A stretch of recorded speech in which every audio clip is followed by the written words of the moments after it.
A long time ago, in a galaxy far, far away.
Caird's first thought upon seeing Xizor striding confidently down the filthy, garbage-strewn street was, "Gotta hand it to the fancy reptiloid. He knows how to dominate just about any scenario." Caird knew that, even were he disguised as the meanest-looking Shistavanan ever, he'd think twice before just walking out into the midst of this motley population of thieves and cutthroats. Disguised as a kubaz, he was using a small pair of electrobinoculars from his vantage point on a loggia several stories above the street to follow the Falene's progress.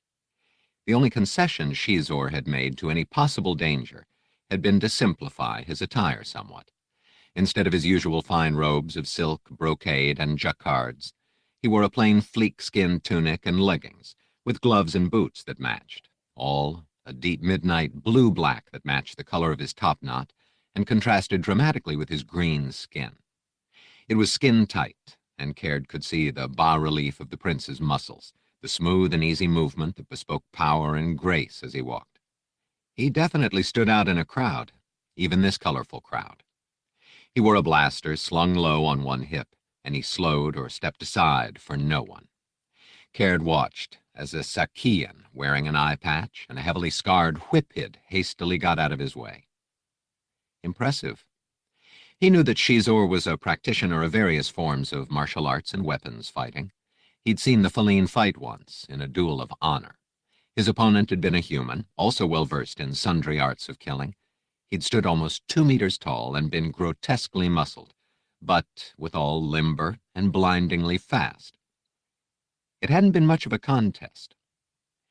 Caird was well-versed in killing matters also, but his training was in methods indirect rather than direct. He could fight, however, when there was no other recourse, and he had no problem at all with fighting dirty. There was no doubt that Xizor was a formidable opponent. Caird knew he'd be a fool to try to take him on physically one-on-one. Fortunately, as an assassin, he had a variety of alternatives. He could easily pick the Falene off right now, put a load of toxin so virulent in him that he'd literally be dead before he hit the grimy Duracrete. But it wasn't going to be that simple. Just as Caird had access to state-of-the-art weaponry, his opponent had, he knew, a full slate of sophisticated defenses.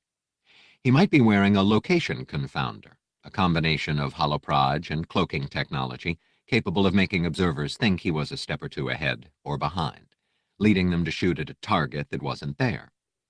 Or a bounce-back, a tight-band feedback reflector that would reverb an energy beam back to the attacker with less than salutary results, or any of 101 other protective devices. And anyway, killing him in public, even this public, would be too noticeable. Caird had been in various dives on various worlds where the killing of a sentient in full view of others barely merited the raising of an eyebrow or the twitch of an antenna. But even a few people down here knew who Prince Xizor of House Sijran was. Anyone with half an eye stalk could see this fellow was someone important. Besides, the possibility still existed that Xizor would find the missing droid for him. Caird intended to finish his assignment. Oh, yes. Prince Xizor would not return to Midnight Hall, and if Caird could bring back a bit of extra favor to Underlord Perry to speed his own departure, so much the better. Renan sat in meditation posture in his connapt, seeking inner peace. Or perhaps that was too optimistic a goal. He knew he'd be lucky to achieve a temporary surcease from inner terror at the moment. He'd be happy just to avoid swooning in fear. He expanded his tracheal network, sensing the air filling him and diffusing through him. Then he compressed the tubes, expelling it. A slow cycle of aspiration and expiration. Most oxygen breathers were able to stabilize their internal mechanisms this way, regulate their moods. It didn't seem to be working all that well for Renan, however. The source of his fear was as simple as it was effective. He feared his employer. Never mind that Lord Vader had never actually caused him any physical harm, and had given him work and an ordered life, instead of one of hardship and chaos and drudgery.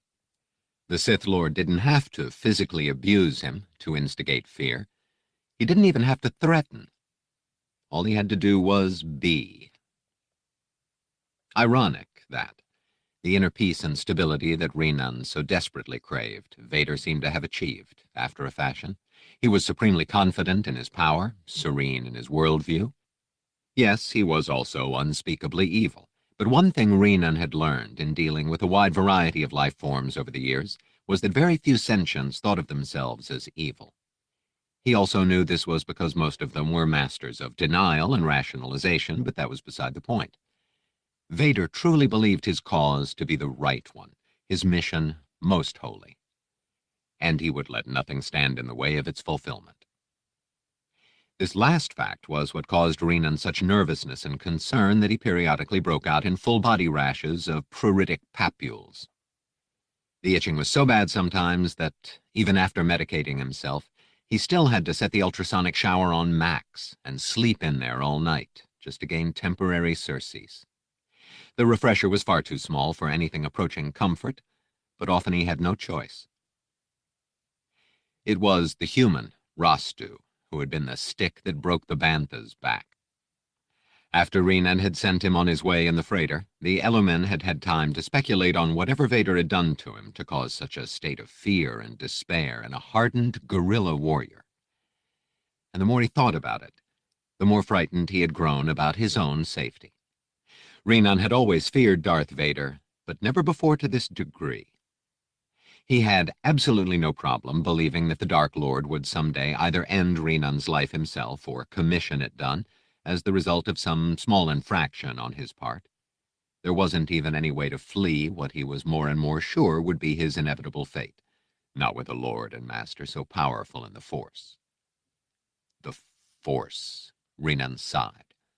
How he longed to explore its mysteries, to experience firsthand its power and its serenity. But this would never happen, he knew. He would never know what it was like. He stood, feeling his leg joints crack in protest. He was getting old. He looked around his domicile, at its meticulous neatness and precision. Everything in its place, nothing out of order, no chaos here. He wished that he could say the same about his inner world. His comm unit chimed. Renan felt all four stomachs twist simultaneously. He took a deep breath and activated the connection. The image of an administrative droid appeared on the small screen. Renan, Lord Vader requests your presence immediately. The admin droid disconnected, and the comm went dead. Interesting phrase, he thought. And am I next? The possibility seemed more and more viable with each passing moment. When a comm link or some other form of equipment went dead, the easiest thing to do was just replace it with a new one. Renan wasn't sure how many life forms there were out there who could do his job as well as he could. Or even, horrendous thought, better. But he knew he wasn't the only one. And he knew Vader knew it too. 27. The Far Ranger was a sweet ship. There was no denying that. Nick had checked out the engines during the 2-hour flight and had been impressed with some of the modifications Coven and Mach had made. She boasted an extremely sophisticated sensor sweep array, as well as deflector and defense systems of higher caliber than one would expect on a freighter. The hyper and sublight drives exceeded standard, and the harmonics on both had been exquisitely tuned. While en route, he explored the lockers on the flight deck. Most of them were full of the usual paraphernalia used by flight crews: emergency rations, astrogational holomanuals, crew cases, vacuum suits, and the like, as well as some things innate to the smuggling profession: portable jammers and confounders, a weapons cache, and a rather substantial pile of credits. Nick also found something he'd never seen before. It was a power handle, somewhat reminiscent of a lightsaber's hilt. Nick examined it, making sure that what appeared to be the business end was pointed away from him. The emission aperture was smaller than a lightsaber's. He thought briefly about turning it on to see what it was, then shook his head at himself for even entertaining such a notion. While he doubted that this thing had the power to punch through a spaceship's hull, still, one didn't experiment with strange weapons while in flight. It looked interesting, however. No doubt part of the plunder of some distant world. Nick slipped it into a pocket. He was on approach to Yam Sector Landing Stage 472, a floating platform capable of taking 5 freighters of the YT class. The voice of the droid flight controller informed him that he'd been cleared for Dock 4. He disembarked, signing the requisite docking and declaration forms at the ramp's base. The droid escort showed him a skimmer for rent, and in a few minutes he was dropping toward the street far below. Vader had given him an easy and sure way to lure Jax into a trap. He had told him where the missing droid could be found. Nick hadn't fully explored the ramifications of that yet. He and Jax had thought that Vader was hunting for the droid, that the information it carried was, if not a top priority, at least a very high one. But if the Dark Lord knew where it was, and was willing to let its data be compromised, just to draw Jax out, that meant he really wanted Jax. And if Vader wanted him that badly, perhaps Jax's potential fate would be even worse than Nick's. He wasn't sure what he was going to do when he found Jax. He hadn't let himself look that far ahead. A dozen times during the suborbital flight from the Imperial sector to here, he'd reached for the controls to change course, to simply aim the ship toward the stars, blast through the grid, and see just how finely those hyperdrive engines were really tuned. But he hadn't. The Eloman, who was Vader's lackey, had told him that a subcutaneous tracer had been implanted in him. It was much too small to be detected, especially by the naked hand or eye. He'd literally have to skin himself alive to be rid of it. It was capable, Renan had claimed, of tracking him halfway across the galaxy. Nick strongly doubted the veracity of such a statement. He just didn't doubt it strongly enough to risk his life on it. He didn't know much about Vader, but from what little he did know, he was certain that the Dark Lord would have made provisions against an attempt to run. If he was being tracked, the slightest deviation from his mission could have very bad consequences indeed for both him and his people. After all, if the Dark Lord was willing to destroy an entire clan just to gain access to one man. Is he really? Nick wondered. Coming from anyone else in the Imperial chain of command, well, except for Emperor Palpatine himself, of course, Nick would have doubted this claim as well. But in this case, it wasn't just his life on the line. This time the continued existence of his family and friends lay across his shoulders, and the yoke couldn't be heavier if it were made of solid neutronium. He'd borne that responsibility before, actually, albeit on a smaller scale. It had been his command decision whether or not Paracas, a small but strategic moon in the Dantooine system, should be carpet-bombed back to the Stone Age. But there had only been a small garrison station there. This was several magnitudes higher. Who am I kidding? He asked himself. Do I really have a choice here? That's why Vader made the stakes this high. He doesn't want me agonizing over a choice. He wants me to have no choice. Nick twisted the dial on the repulsor lift intensity control all the way up to maximum drop. The tiny craft sank like a stone into the murky depths. But no matter how fast it dropped, it couldn't keep up with his plummeting spirits. Pavan lit his lightsaber. Loranth drew her blasters. The few people still on the street, after the drone of the repulsor lifts became audible, promptly scattered. How did they find us? He heard Loranth mutter. Doesn't matter, Jax replied. Probably Rocco's doing. You were identified by Rovercams as a Jedi when you used the Force, I-5 told him. After that, it was only a matter of time. Den was acutely aware of the fact that he was the only one in the group who didn't have super reflexes, years of martial training, or a durasteel body. He wriggled free of I-5's grasp and dropped to the ground. If it came to a fight, no sense having the droid's weapons encumbered. "Are we sure this is a good idea?" he asked. "Those PCBUs can hover up there and take as long as they want to shoot us." "If they can hit us, I can hit them," Laurent said grimly. The repulsor lift whine grew louder. "Beg to differ," I-5 said. "In addition to a variety of other weapons, the PCBUs have mounted T-21 repeating blasters. They outrange you by 100 meters. Pavan adjusted his stance, gripping the lightsaber more firmly. "Anyone have any better ideas?" "Running away comes to mind," Den said. "I tend to agree." The droid looked about them. They were in a warehouse district. On either side of the street were buildings 3 or 4 stories high. I-5 suddenly crossed the street and, using his finger lasers, blasted open one of the doors. "I've arranged transportation," he called back over his shoulder. Den hurried across the street as fast as his stubby legs could carry him. After a moment, he could hear the 2 Jedi following. "Looks like they prefer the company of 1 droid to 6 or more with guns," he thought. They at least had that much sense. In the dark warehouse, I-5's photoreceptors broadcast just enough light for them to make things out.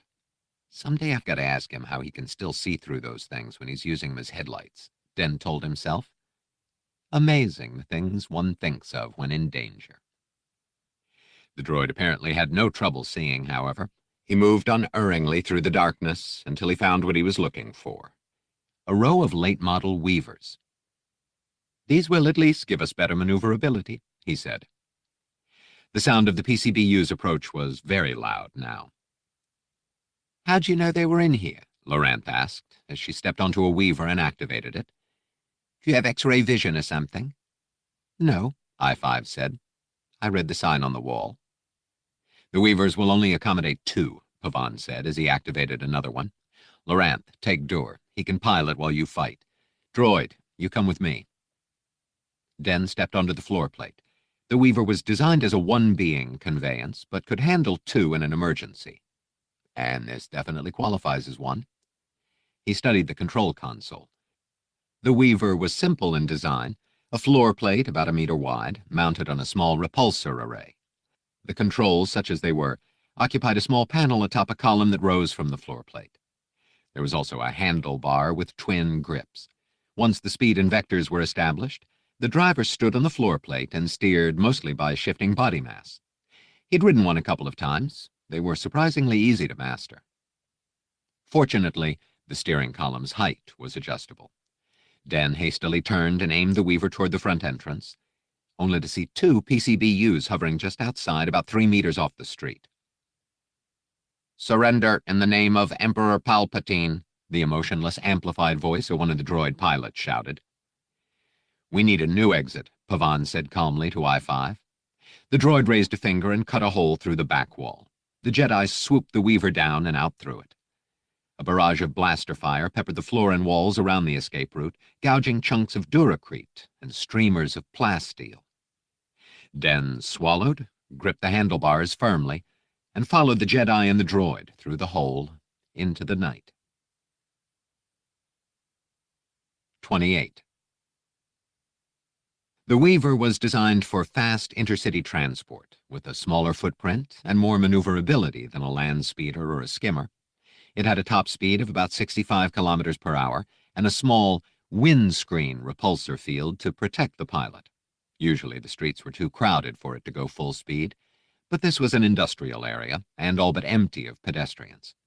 Jax and I-5 zoomed down a narrow lane, the repulsor lifts negative field waves, scattering flimsies and other trash. A moment later, 2 PCBUs hummed around the corner in pursuit. They were disc-shaped, with a transparasteel bubble in the middle that housed the droid pilot, usually, as was the case here, a 501Z police droid. The disc's equator could revolve rapidly, locking various weaponry in front for firing, including laser projectors, particle beam blasters, stun and glop grenades, slug throwers, electronets, and other lethal and non-lethal weapons. As soon as they'd made the turn, the PCBUs began firing their heavy-duty T-21s at the Weaver. Both Jax and I-5 were surprised when the big energy bolts zapped by, entirely too close for comfort. "I thought you said Vader wanted you alive," the droid said. "I said probably." Jax shifted his weight, barely avoiding another energy ball that nearly hit them. Maybe these guys didn't get the memo. He heard the droid mutter, "Looks more like dead or alive right now." Jax kept the Weaver dodging and swerving. Even with the Force to help him anticipate the blasts, avoiding charged particle bolts wasn't easy. "They're much faster than us," I-5 said loudly over the wind of their passage. "We can't outdistance them, but maybe we can outmaneuver them." "What do you think I'm doing?" Another charged particle blast missed them by centimeters and blew a hole in a nearby slurry tank. "If the answer to that question is anything other than trying to get us killed, then perhaps I'd better pilot," I-5 said. Jax weighed the relative positives and negatives of simply pushing the droid out of the Weaver. "If you think you can do better, then we'll change places. Otherwise, shut. Do you have any particular strategy in mind?" Jax dropped the Weaver several centimeters as they zoomed under a ferrocrete arch. He felt the rough underside skim his hair. "Other than giving them you?" "I'll assume you don't, then." They zipped around the blackened remains of a land freighter. Jax jerked the Weaver to the left, just as a laser slashed through the spot where their trajectory would have taken them, then to the right again to avoid a collision with the support strut of a cloud cutter. The streets were narrow and winding here, and the gigantic structural frames supporting the buildings often intruded into the street, making their high-speed flight even more difficult to navigate. The cloud cutters of the Yam sector might not be as tall as the sky towers of the equatorial regions, but they were tall enough to require massive ferrocrete foundations, with giant durasteel anchors embedded hundreds of meters into the bedrock. Jax knew that it was only a matter of time before they either collided with a building or some other obstacle, or were nailed by one of the PCBUs. He'd had little sleep in the past 3 days, and even though a Jedi could draw upon the Force for stamina and energy beyond most beings' capacities, he still wasn't at his peak. "All right, droid," he shouted as an energy bolt from the closer unit sizzled past them and fried a floating advert sphere. "What's your plan?" I-5 quickly explained as they bobbed and weaved down the serpentine street, which had become little more than an alley by now.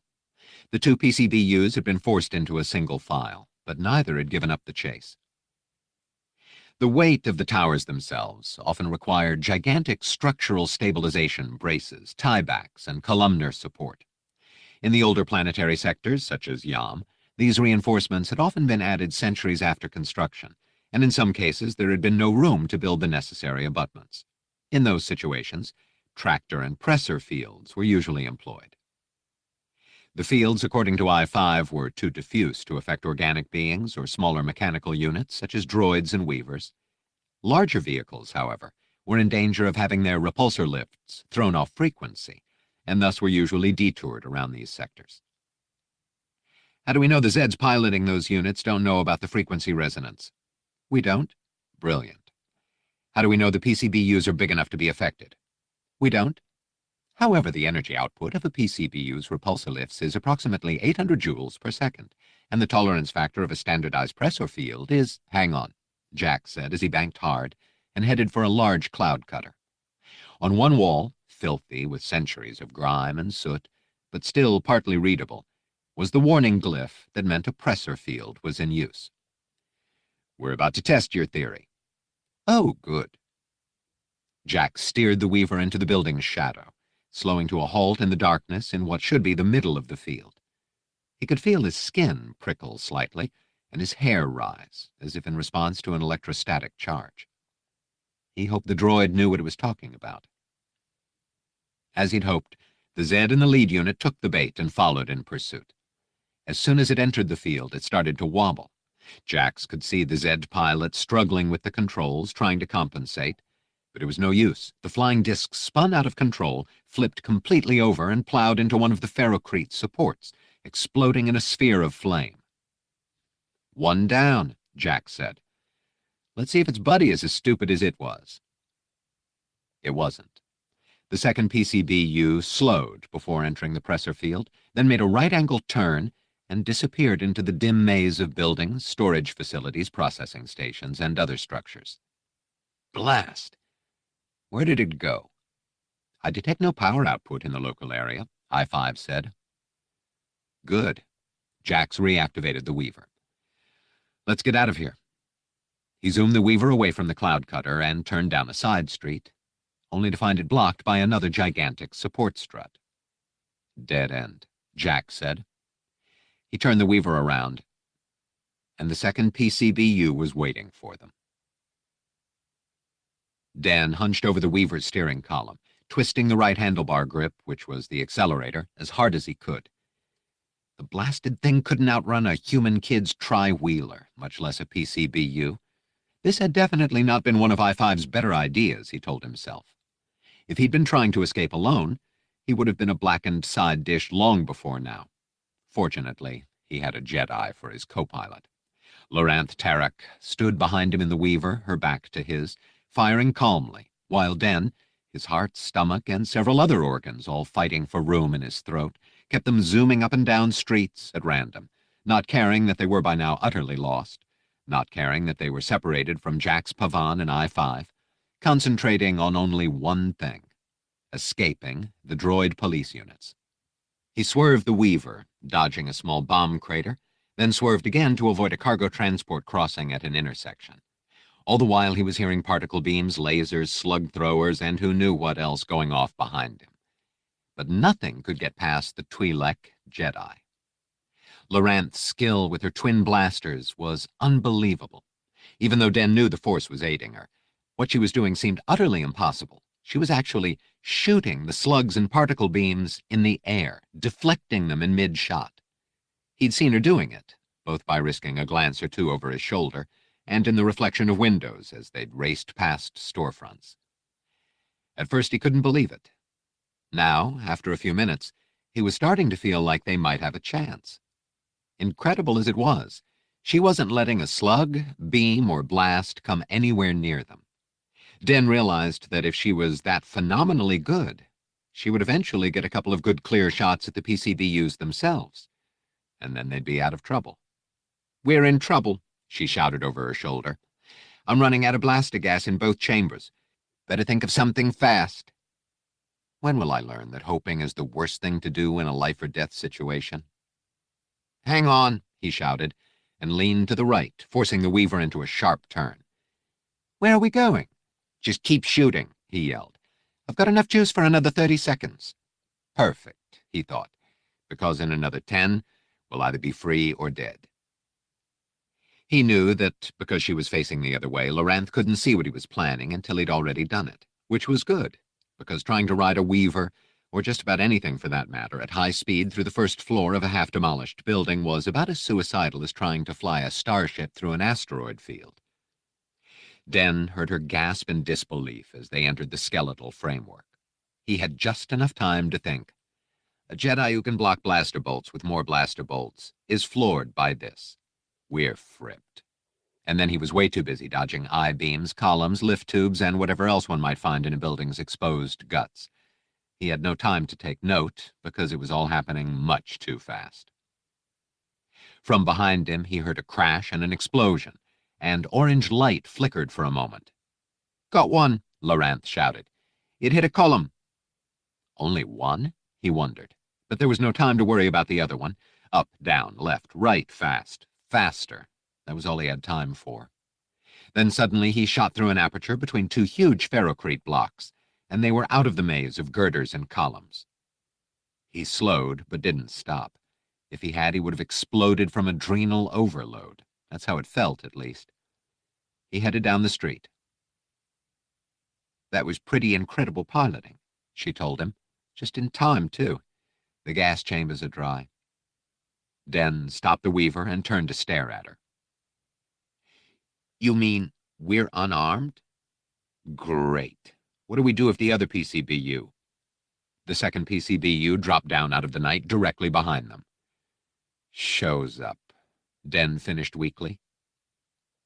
Loranth quickly reached behind her head under her truncated lekku. From beneath it she pulled a small vibro knife and hurled it, the motion too fast for even Den's eyes to follow. The dagger flew directly into the unit's revolving weapons belt and disappeared. Den couldn't see what it did in there, but whatever it was effective. The weapons belt began spitting sparks, and he could hear a rising whine. The unit shuddered, heeled to one side, and Loranth shoved Den at the controls, yelling, "Get us out of here!" He did, barely. They were about 100 meters away when the second PCBU exploded. For a split second, everything turned to black and white, and there came a sound he remembered all too well from the Clone Wars, chunks of hot metal screaming past him. He ducked, but there was no need. The few jagged fragments that reached them, Loranth easily deflected with a wave of her hand. Then she looked down at Den. "I'm never unarmed," she said. 29. The second PCBU hovered in front of Jax and I-5. "It appears," the droid said, "that my sensors are in need of recalibration." "Wonderful." Jax could plainly see the Zed inside the cockpit lining up the shot, making sure he couldn't possibly miss. Jax reached for the Force, hoping he would have the strength to deflect the powerful energy bolt that would be... His mind froze in shock. There was nothing there. Where usually the strands of the Force would be waiting to enmesh him, there was only a void.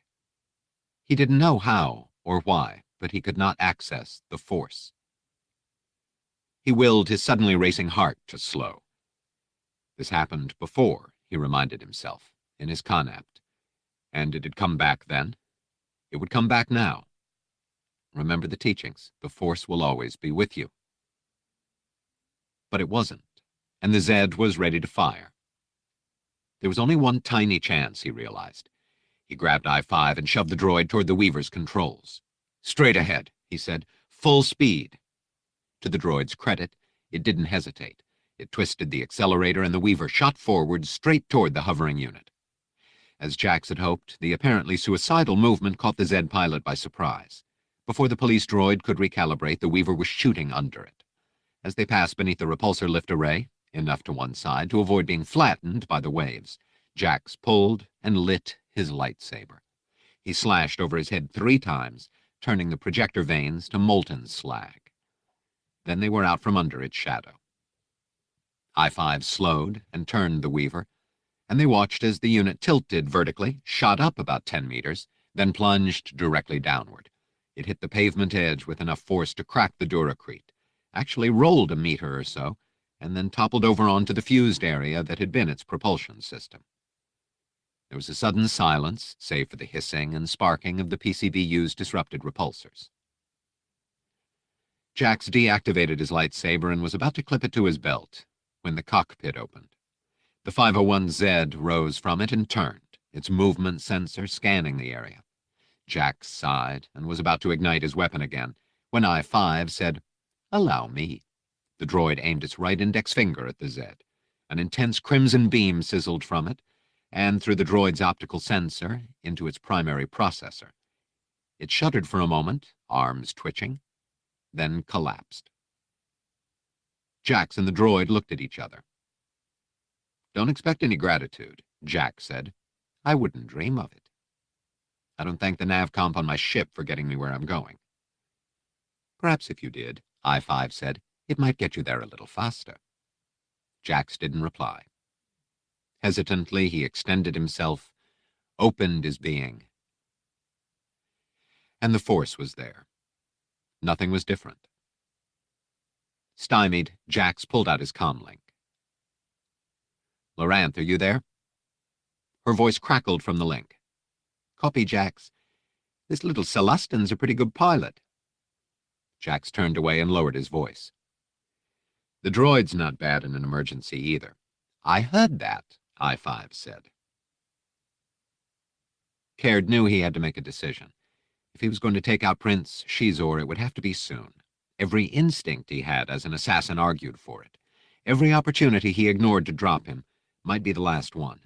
Underlord Perry had made it clear that bringing back the droid with the information was not mandatory. The most prudent thing to do would be to take out the Feline Prince now, which he could do as easily as pointing a finger. Attached to the back of his right hand with a binary adhesive was a small black box, not much larger than a pack of death sticks. A flexible firing tube ran from it to the tip of his forefinger. It was a dart spitter, loaded with 15 slender stingers, each one coated with toxical, a poison so virulent that 10 darts would drop a full-grown bantha. One dart was more than enough to kill even as superb a physical specimen as Xizor. Toxical was also extremely biodiverse. It didn't matter if you shot a Nikto, a Feline, a human, or just about any other humanoid species with it. They all died, usually before they hit the ground. Currently, Caird was about a dozen meters from his target, well within range. They were in a multi-tiered complex that ages ago had probably been a shopping center or office park, but had now become a low-rent ghetto for illegal aliens. The tenants were mostly Ugnaughts, with a few Kubas and Ishi Tib families as well. Caird's Kuba's disguise let him blend in well enough to stalk his prey openly without being noticed.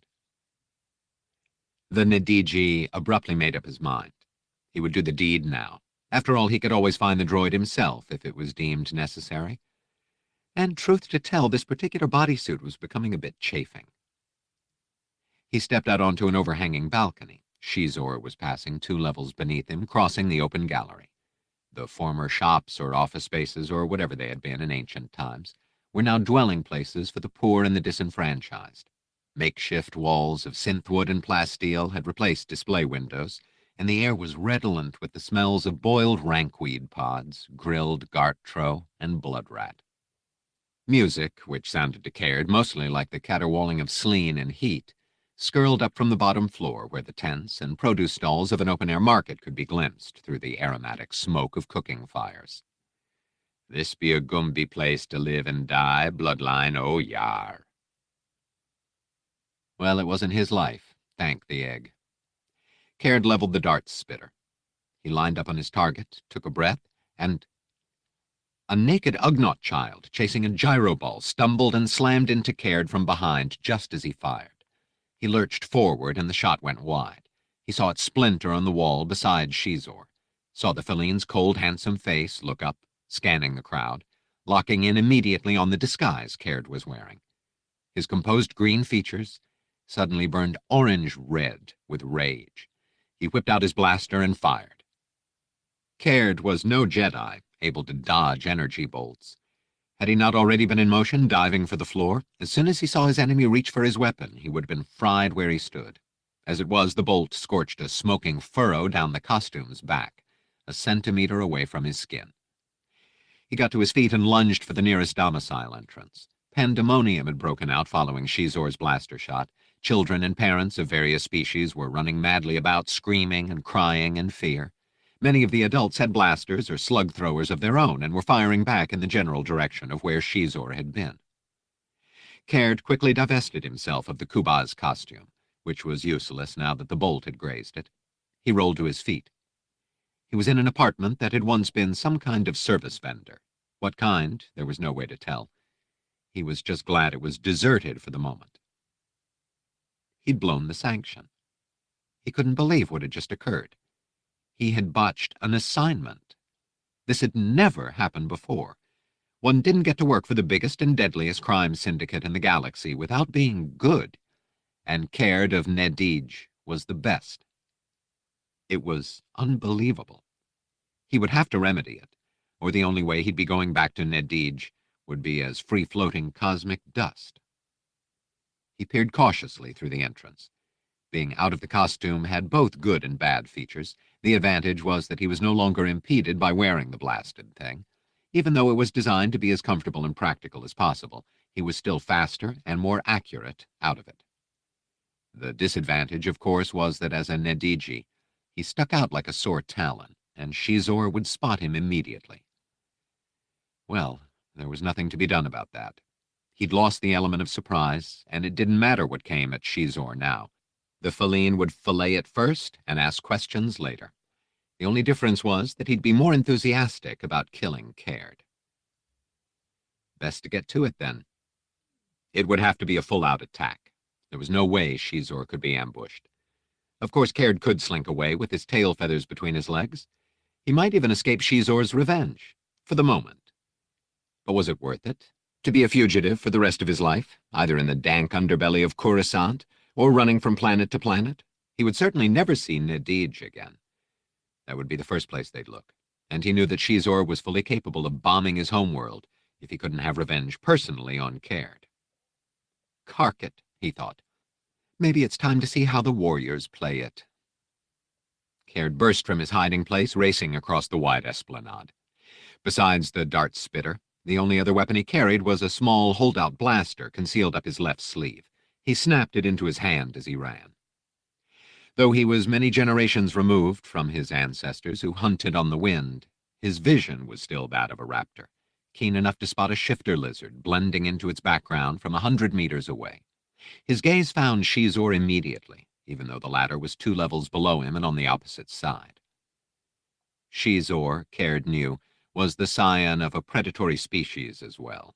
Like Caird, his vision scanned both vertically and horizontally with equal facility. He spotted Caird almost as quickly as Caird spotted him.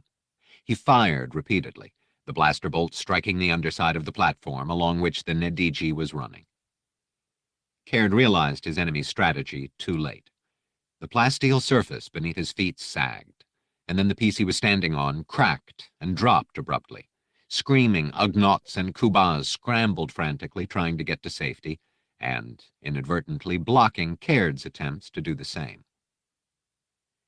He fell. He had time to seriously regret the decision of his ancestors' genes millennia ago to abandon the skies. Then he managed to grab a falling power cable that had torn free from the collapsing platform. He clung to the wrist-thick insulated shaft, just a few centimeters from trailing bare wires that hissed and spat blue sparks in his face. He managed to turn the fall into more of a swing, adjusting his trajectory toward a specific target. He caught a glimpse of Xizor's astonished face as he hurtled toward the feline. Xizor raised his blaster, but Caird realized with fierce satisfaction that the prince was too late. Caird would almost certainly be electrocuted in the next moment, but he would take his enemy with him. Good enough. The world erupted in crackling blue flame as he collided feet first with Prince Xizor. He knew he would not see Nedij again, but at least he had accomplished his mission. He was content with that. He wondered what was next, oblivion or the great nest.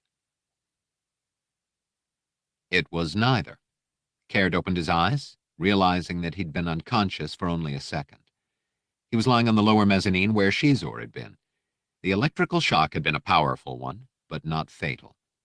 A couple of meters away, he saw Xizor, similarly stunned and trying to rise. Caird felt savage gratitude in his chest. He was not dead, and there was still a chance to emerge the victor from this fight. He tried to lunge toward his enemy, but the shock had left his muscles all a twitch. The best he could manage was an awkward stagger. He saw that Xizor was in the same condition. Caird almost laughed. This would be a fight for the ages indeed, the two of them tottering about each other trying to land a punch. But before they could get near each other, blue flame erupted again around the edges of his vision, and he gasped in pain as more titanic spasms rocked him. For a moment he thought that the dangling power cable had swung back and hit him, but then he saw it, caught on a railing a good 10 meters away. He blacked out again. When he came to his senses once more, he saw Xizor, less than a meter away, standing now, with arms folded, grinning down at him. What in the name of the egg was going on? Caird looked up at Xizor. Their eyes met, and he knew the feline understood the unspoken question. He glanced toward a third figure standing nearby. Caird focused on this new being. That was a misnomer, because the figure was a droid. It looked something like a protocol unit. It was bipedal and humanoid in design. Its chassis was a glossy black, save for the eyes. They were huge and insectile, spreading over much of its upper face, and golden in color. From its temples sprouted 2 segmented antennae that rose about 10 centimeters above its head. The aspect of its appearance that Caird was most interested in, however, was the retractable energy cannon that had just emerged from its bay within the droid's left forearm. This had to be the droid everyone was chasing. Bug Eyes, or 10-4-TO. The droid with the data, who was now aiming the business end of a large and nasty-looking blaster at Caird. Again, Xizor said. Caird blinked. He still wasn't flying at his usual level. How could Xizor be giving orders to a droid he'd never seen before? He had little time to wonder about it. Bug Eyes fired again. A final blue flash burst from its weapon and carried Caird away with it into the night. 30. Den and Loranth rendezvoused with I-5 and Pavan at the intersection of Bellis Boulevard and Zyra Street, in the shadow of the gigantic Magra monad. According to its advertising, Den remembered the huge habitat was 1,000 stories high and completely self-sustaining. An urban arcology independent of any interaction with the rest of Coruscant whatsoever, except for the planet's gravity. Supposedly, some of the more hardline tenants were even in favor of generating that for themselves. Den wondered what sort of land usage arrangements they had had with the Republic, and now with the Empire. Somehow, he couldn't imagine Palpatine being sanguine about such a massive piece of urban real estate being occupied by a totally autonomous community, whose members boasted of the fact that whole generations had lived and died without ever setting foot outside its walls. "We'll have to keep moving," Pavan told the Twi'lek. "We can't risk having more local or Imperial forces finding us." "We still have no idea where the droid is," Loranth pointed out, "and it's going to be harder than ever to find it now, if we have to keep our heads down while we're looking." "If I might ask," I-5 said, "what droid?" Pavan ignored his question, which didn't surprise Den. It was Loranth who answered, explaining Master Evan Peel's last request that they find 10-4-TO and the data it was carrying. I-5 seemed pensive. "Based on your earlier statements and my own observations," he said to Pavan, "I'm assuming there's a reason that Darth Vader seeks you over and above the general purpose of annihilating the Jedi Order." Den could see that the Jedi was getting a little annoyed at I-5's audacity. He was sure the droid sensed it as well. Yet I-5 pursued the question. "Am I right? It's none of your—" Pavan began, but Loranth interrupted. "It would seem so. We don't know how or why." "If it's true," I-5 said, "and if Jax uses the Force in any high-profile way, Vader could possibly sense it. It's difficult to find a droid through the Force anyway." "Very true." A new voice came from the shadows. The two Jedi reacted with a swiftness incredible to behold. Loranth's blaster and Pavan's lightsaber were in their hands and ready to be activated, almost before the new arrival had finished speaking. I-5's response time was just as fast. He had both arms level from the elbows and his hands doubled into fists, save for extended index fingers, like a Naboo child playing Kadu and aliens. The owner of the voice strolled into view. He was as lean as a starving given, wearing what Dan had come to think of as slithmonger chic, a blue-black, knee-length fleek-skin coat, leggings, and boots. The only concession to urban warfare was the chest armor, made of Duracrete slug hide, and the blaster on his hip. "So, how's about I just take you to it?" he continued. Den saw Jax Pavan relax slightly. "Nick, good to see you again." He introduced Loranth and Den to the newcomer, pointedly ignoring I-5. "This is Nick Rostu. He was a hero during the Clone Wars, and now he's just another underdweller. There's a lesson in that somewhere." Rostu shrugged. "Got anything to eat?" Den decided it was up to him to introduce I-5, since no one else seemed eager to. This he did. Rostu barely glanced at the droid. He was much more interested in the pulp wafers Loranth had just given him.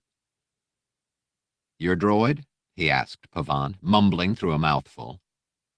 He must really be hungry, Den decided.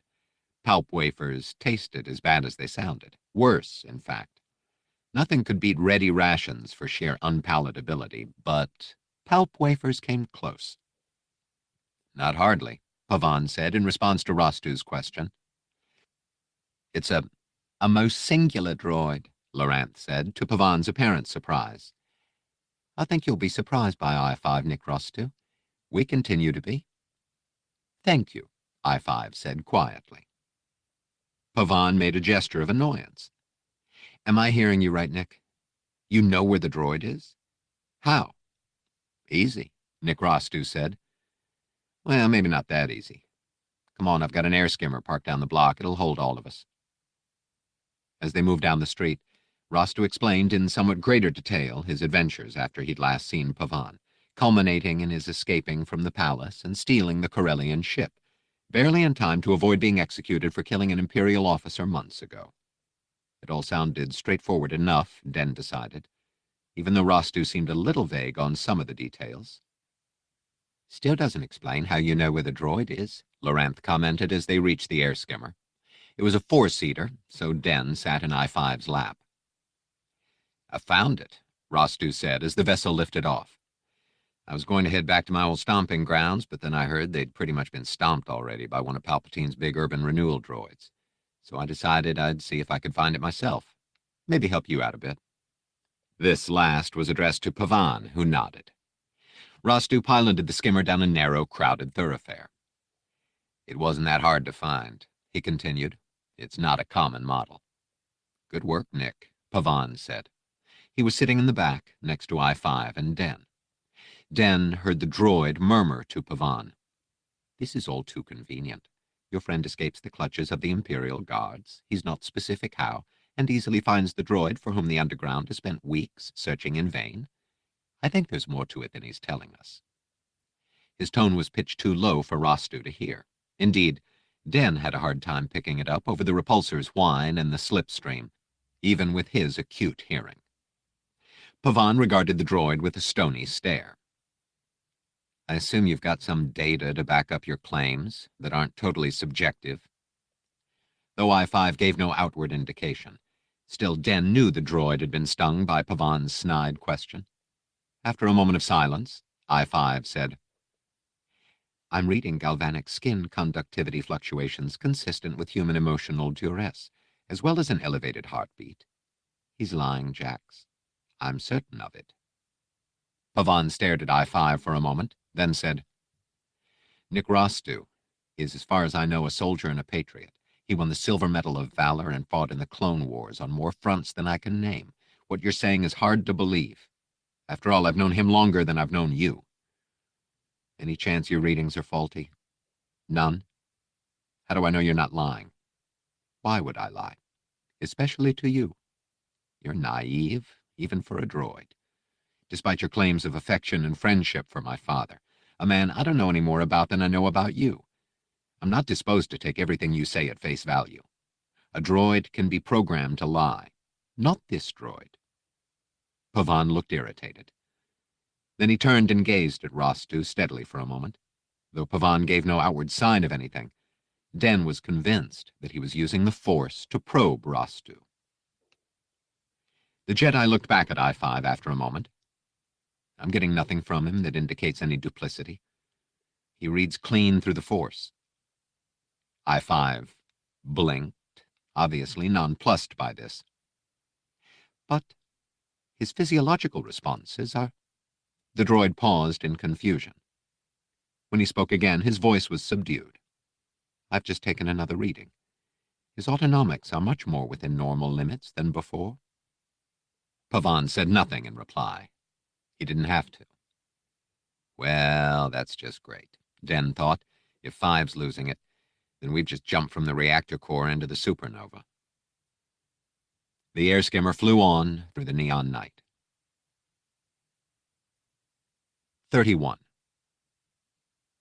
How does the search proceed, Renan? Lord Vader's voice was as cultured and polite as always, with subtle menace threaded through it. Has Major Rostu found Pavan yet?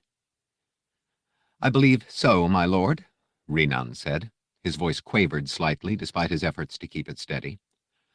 But I have yet to receive a definitive signal. Once the signal is set, the Dark Lord said, make sure enough troopers are dispatched to take him alive. Do not disappoint me, Renan. Renan felt each of his four stomachs fall separately into infinity. He literally could not speak. His tongue seemed frozen to the roof of his mouth. Somehow he managed to stammer a reply and exit Vader's presence without collapsing from his fear. Do not disappoint me, Renan. Even now, back in the relative security of his office, he could hear those words reverberating. He could almost see them, luminous in the air before him, pulsing with menace. If the words had come from anyone else, they might be interpreted as a mild warning of possible repercussions. Coming from Darth Vader, however, they seemed tantamount to a death threat. Something had to be done. Renan knew he couldn't take this kind of fear and pressure anymore. He felt that he was on the verge of a full systemic vascularity. He was much too young to be threatened by such a condition. He was only 89 standard years old. This job was killing him. To be more specific, fear of being killed by Darth Vader was killing him. Somehow, some way, Renan knew he had to find an escape route, not just out of his employment in the palace, but off Coruscant and out of the core systems altogether. The wilderness of the galaxy, filled with world after world of howling barbarians, and formerly far too terrifying to even consider fleeing to, had finally assumed second place on the two-tiered pantheon of evil in which he so firmly believed. In first place, now, was Darth Vader. In second place was all the rest of creation. But how to get out, he wondered, scratching at the rash that had just erupted along his neck. It took credits to book interstellar passage, lots of credits, considering he'd have to put at least half the galaxy between himself and Vader, perhaps go even all the way to the Minus cluster or the Dalonbian sector before he'd feel safe. Renan had accumulated some savings, but not nearly enough. He sighed in frustration, hard enough to make his nose tusks hit a high E. How could he ever feel safe, no matter where he ran? Vader was the personification of evil, the thing that darkness itself feared. Renan stood before a huge transparasteel wall that looked out over the endless city. He could see the Opera House, the Sky Dome Botanical Gardens, and in the distance, the Westport Aerodrome and landing fields. As he watched, a Lancer-class frigate rose slowly into the sky. A moment later, from another part of the huge spaceport, a civilian passenger transport lifted off. The Illumin watched it disappear into the clear blue. How could he arrange to be on a ship like that one? He didn't know, but however he managed it, he was certain that he had to figure out a way, and soon. Jax Pavan sat in the air skimmer that moved through the narrow, gloomy streets of the Black Pit slums and looked at his life. It was not, he had to admit, a very pretty sight. He had been a Jedi Knight, a member of an ancient order dedicated to keeping the peace, to ensuring that civilization standards were maintained, to righting wrongs, battling injustice, to living within the Force. The last was the hardest part, always had been, always would be. He had tried, but he had to admit that living the life of a Jedi had not given him the inner peace and quietude he had sought since he had been old enough to understand that for which he was questing. The flaw had to be within him, he felt. The tenets of the Order had worked for millennia, had shaped uncounted living beings from infancy into Jedi Knights and Masters, willing and ready to uphold the Order's high standards of truth and justice, to use the power of the Force to extinguish evil wherever it might be found. If that beacon did not burn as bright in him as it had in his comrades, it was not the teachings of the Order that were lacking. It was him. "You're distressed. Why?" The droid's voice, maddeningly calm as usual, broke in on his memories. For once, Jax was almost grateful. "Why? My people and my entire way of life have been destroyed. I'm a fugitive of the new regime, and the most dangerous being in the galaxy has, for some reason, made me the object of his own personal vendetta. Other than that, no reason." I-5 looked at him. Its metal face was expressionless, and yet somehow expressive. "I see the sarcasm gene has been passed intact from father to son." "If I gave you a direct order to jump out of this skimmer," Jax asked, "what would happen?" I-5 seemed to ponder this. "I don't know," the droid said at last. "It's tempting to find out. I doubt it would work. My programming, as I've said before, is capable of nuance. I have no creativity dampers or inhibition software." "And whose bright idea was that?" "Your father's." There was a subtly humorous tone in the droid's voice that made Jax's teeth grate. "He removed the dampers and some of the software." I-5 continued. With the increased access to free will that resulted, I was able to do the rest. Of late, with Den's help, I've made further modifications. Jax shifted slightly so he could better look at I-5. Are you saying you're self-aware? Again, I-5 was pensive. It's a question I've asked myself often. I must admit that at times I was reluctant to follow it to its logical conclusion, but eventually, with the help of friends, including Jedi Offie, I might add, I came to realize that the ability to ponder the subject indicates a positive response in and of itself. In other words, I am because I think. Let me see if I'm getting this, Nick, who had evidently overheard the conversation, said. You're saying you're not subject to the operating constraints of the usual protocol unit programming? Is that it? Precisely. I program myself to an extent. Much more of an extent than other droids, certainly, although there are others in the galaxy like me to greater or lesser degrees. This was not welcome news to Jax. You sound certain of this, Loranth said. Have you encountered any? At one point in our roundabout odyssey to Coruscant, Den masqueraded as an arms dealer, with me as his servant, of course. A blockade runner gave us passage to the outer core. On board, we encountered a protocol droid who had bonded with an astromech unit. The protocol unit seemed quite aware, and the astromech had a well-developed sense of self as well, more so than many organics I've met. Both expressed concern for the welfare of their owner, the ship's captain, and for themselves. In fact, the protocol droid was downright whiny at times. Jax didn't consider himself a narrow-minded individual. As a Jedi, he was expected to treat all sentients equally. While it was patently obvious that there was no real standard by which to judge all beings, intelligence, morality, ability, and myriad other factors varied extremely within a species, and even more so when that species was compared with others. Still, it had been a mandate that justice be meted equally to all. During the days of the Republic, anyway. But he just couldn't see how that applied to a complex mass of circuitry that happened to be ambulatory. Of course, nothing was preventing him from having its memory wiped and reprogrammed, although he had a feeling that I-5 might resist that, which was a pretty unsettling thought in itself. And it wouldn't go over well with the droid's buddy, the Celestin, either. In fact, judging by Loranth's and Nick's interest, Jax's viewpoint, the only sane one, was rapidly becoming unpopular. It wasn't right. In fact, it seemed very much to Jax a perversion of the way the universe ought to run. If this was a galaxy in which droids could think and feel and everything else that went along with that, well, it was downright scary. Always in the past, when he'd felt confused and overwhelmed by such conundrums, he had been able to reach out to the Force, to let it enfold him, calm and soothe him, granting a certain measure of surcease. But now even that was denied him past a certain point, for the deeper he let himself sink into its embrace, the more apt he might be to attract the attention of Darth Vader. If he could even touch the Force at all.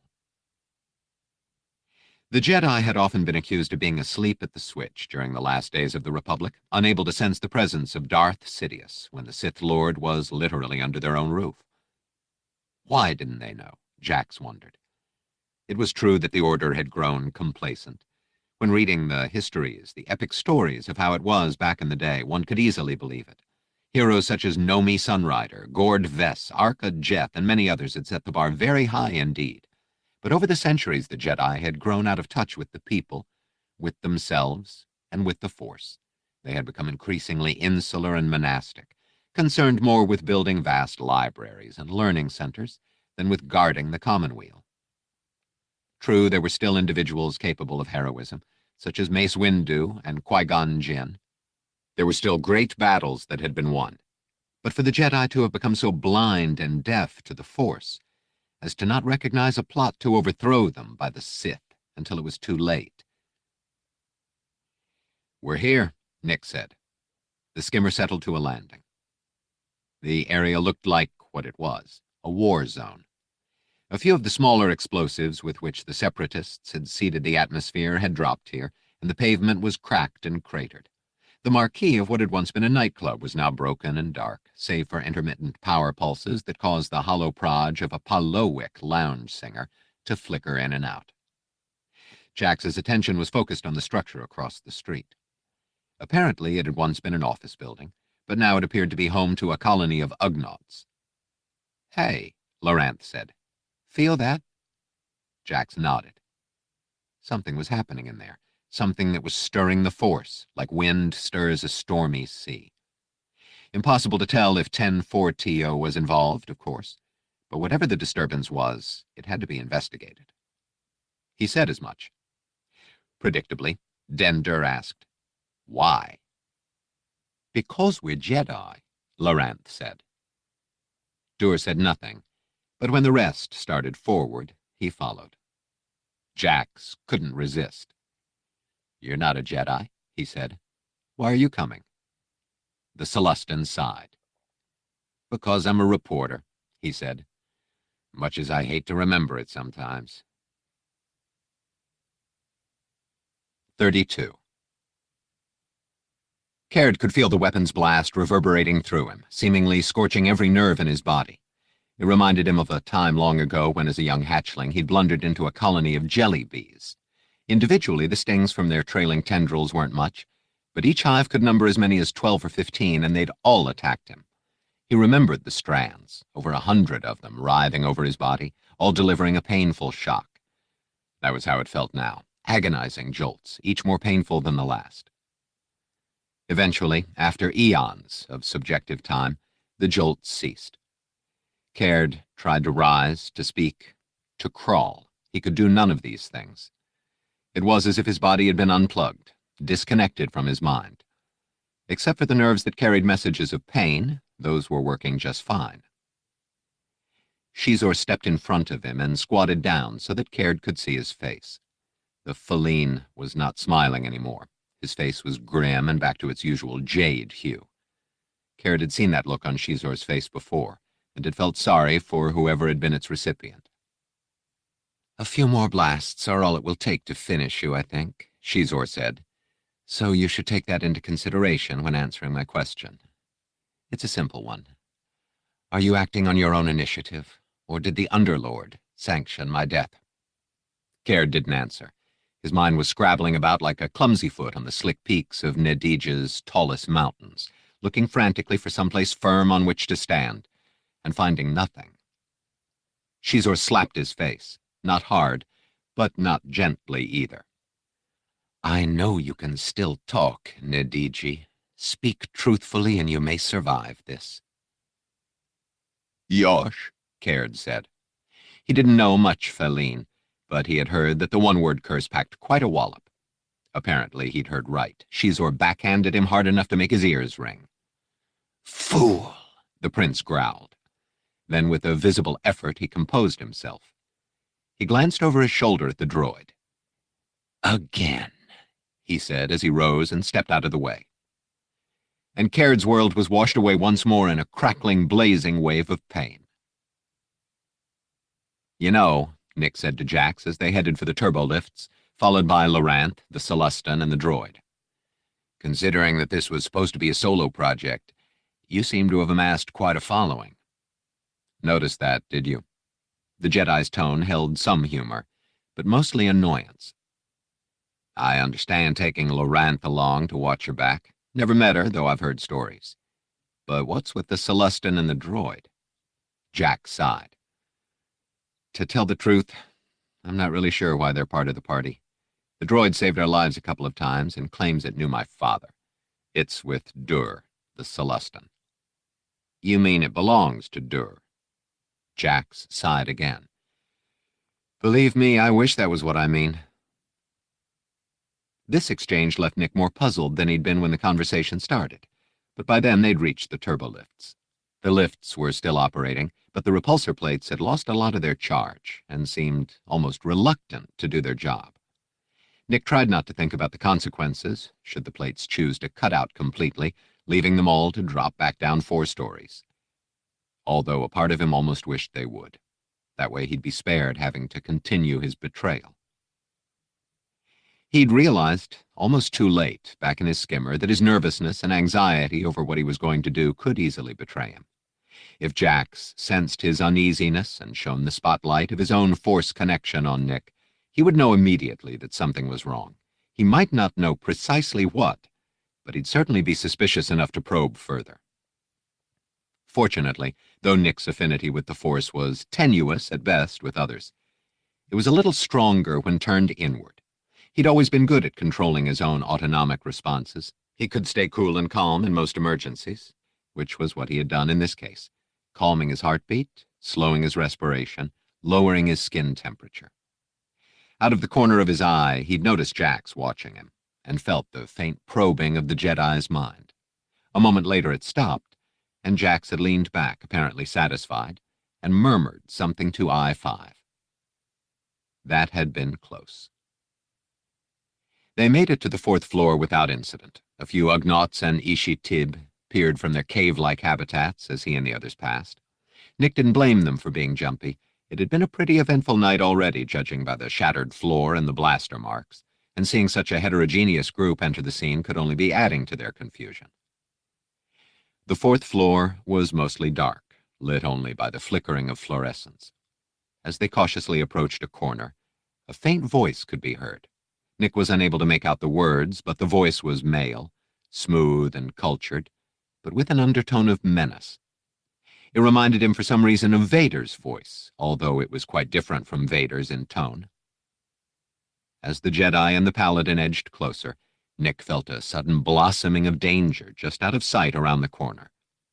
Was he sensing the danger through the Force, or just through some subconscious fear of his own?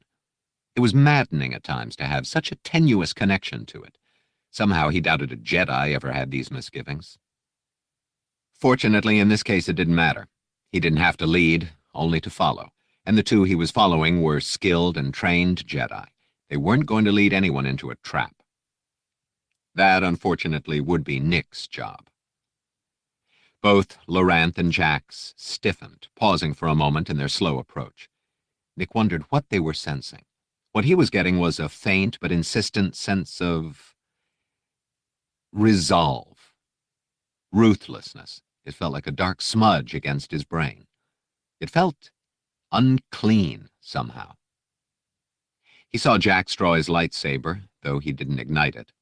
Loranth unholstered her blasters. Nick felt his own hand itching for the blaster at his belt. This was not good. If Jax wound up getting himself killed on this mission, Vader would be a very unhappy Dark Lord. Though one part of Nick's brain was still desperately trying to come up with a way out of this farrago without betraying his friend, another larger part was reminding him that to fail Darth Vader was about as smart as walking into a Nexu's den wearing a meat suit. Jax lit his lightsaber. He and Loranth sprang around the corner and into a hail of blaster fire. 33. As Jax came around the corner, he was fully prepared to deal with whoever or whatever was there. In mid-leap, he'd reached for the Force, secure in his knowledge that through it he'd be granted a few seconds' worth of prescience, enough to easily deflect whatever came his way. But once again, the Force simply wasn't there. Before he could recover from the shock of the betrayal by his senses, a salvo of energy bursts battered him to his knees. The searing pain of the blasts filled him, setting afire every nerve, every cell in his body. But as bad as it was eclipsed by the pain of having reached out and, once again, finding only void instead of the familiar connection that was so much a part of him. Dimly, he realized that the barrage of energy bolts had ceased. He was momentarily confused because he could hear staccato bursts of blaster fire. He opened his eyes and looked up. He saw Loranth standing before him, coolly firing both of her weapons with enough accuracy to block the incoming fire. Loranth ended the fight, which surely hadn't lasted more than a couple of seconds, by shooting the droid's arm cannon squarely in its barrel, temporarily deactivating it. "Don't move," she said, her own blasters still held ready. "Either one of you." Jax managed to get to his feet. Halfway there, he felt I-5's strong, cool hands helping him to stand. He shrugged them away angrily. Jax saw the other droid standing several paces away. This, no doubt, was 10-4 TO. He could see why its nickname was Bug Eyes. He'd expected to see the droid, so its presence came as no surprise. He did not, however, expect to see a feline standing slightly behind it, or another being lying on the floor between them.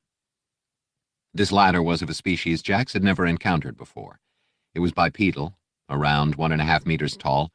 The parts of its body that he could see were covered in a fine, pale blue down that made him think of feathers. The shape of the skull was also oddly avian. Where was this creature from? What was it doing here? Jax felt suddenly confused, uncertain to a degree that actually made him dizzy. He noticed that the feline's skin color had changed from green to reddish-orange, and from the corner of his eye he saw that Loranth was looking somewhat confused as well. He had just enough time to make the connection before the feline snatched a blaster from his holster and fired at them.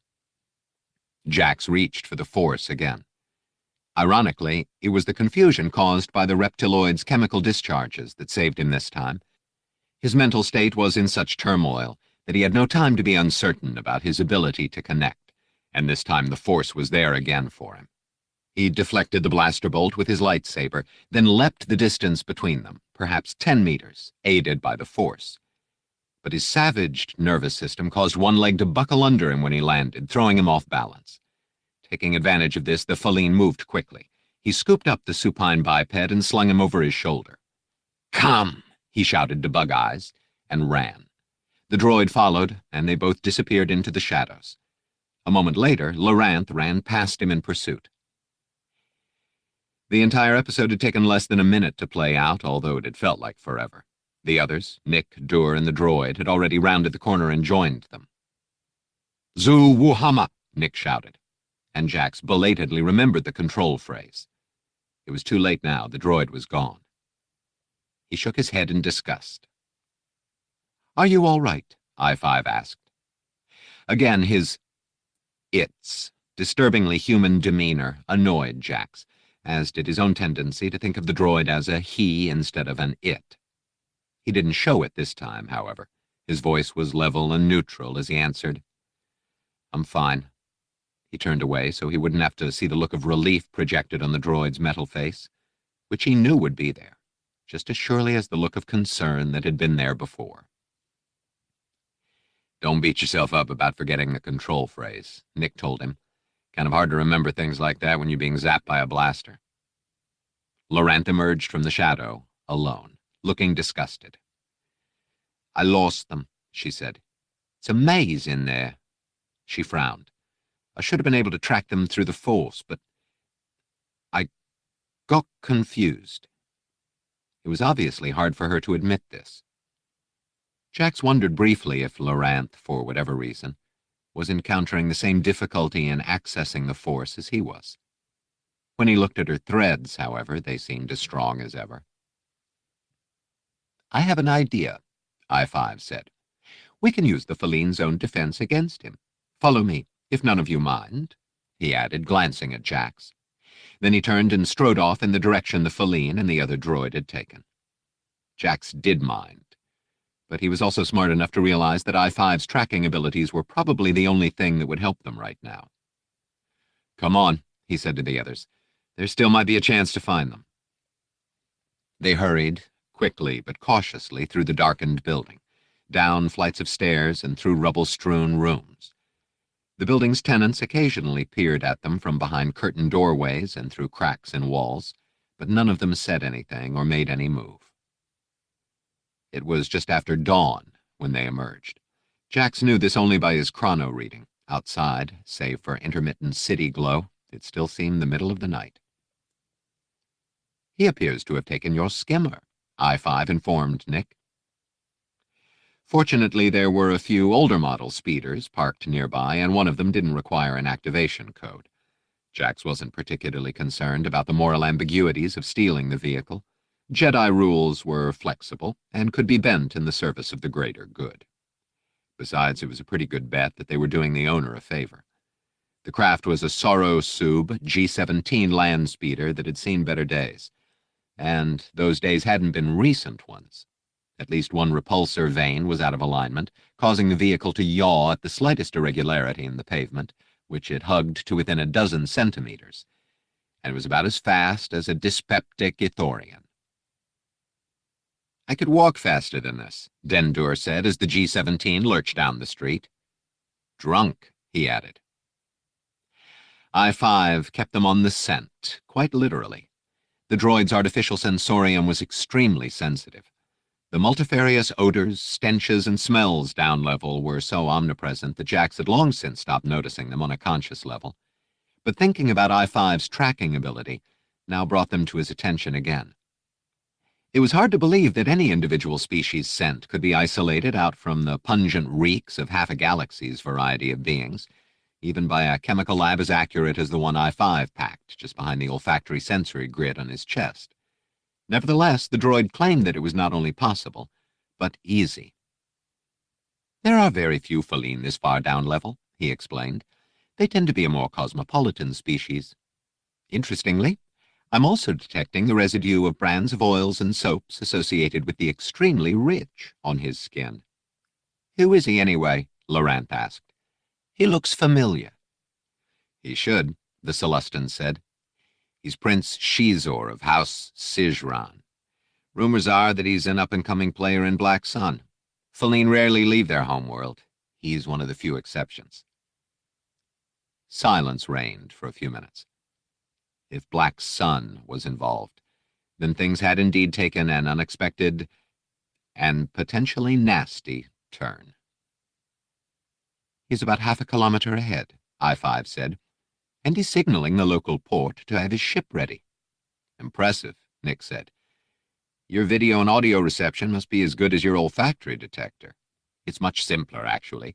Radar and an all-band transmission receiver. I believe the latter is illegal for a protocol droid to possess, Jax remarked. I believe you're right. If he lifts, how are we going to follow him? Dur asked. Even your nose can't track a scent in vacuum. Not to worry, Nick said. I've got a ship. We'll be right behind him. Jax said nothing more. This entire affair seemed to be mushrooming out of control. He'd set out on a solo mission to redeem his master's honor and fulfill his last request. And now he had a most unlikely posse helping him, a posse that he didn't seem to be even leading anymore. That position had somehow been usurped by a droid. He wasn't sure what to do about it. Worse, he wasn't even sure he should do anything about it. The mission was the important thing, after all. But it was becoming harder and harder to remember that. 34. Caird had been conscious during the events of the last few minutes, conscious but unable to move. The stun blasts had zapped him quite thoroughly, and it wasn't until they'd arrived at the staging platform that he started to feel the tingle of returning circulation. Xizor stood over him, cool and calm, and said, We'll take your ship. I came down in a shuttle, but I've always fancied that vessel of yours. Very nice lines. Caird glared at him, seething with rage and fury, but still unable to so much as twitch a muscle. On top of all the other indignities he'd been forced to suffer in the last hour, now the reptile man was going to steal the Stinger. This was an outrage.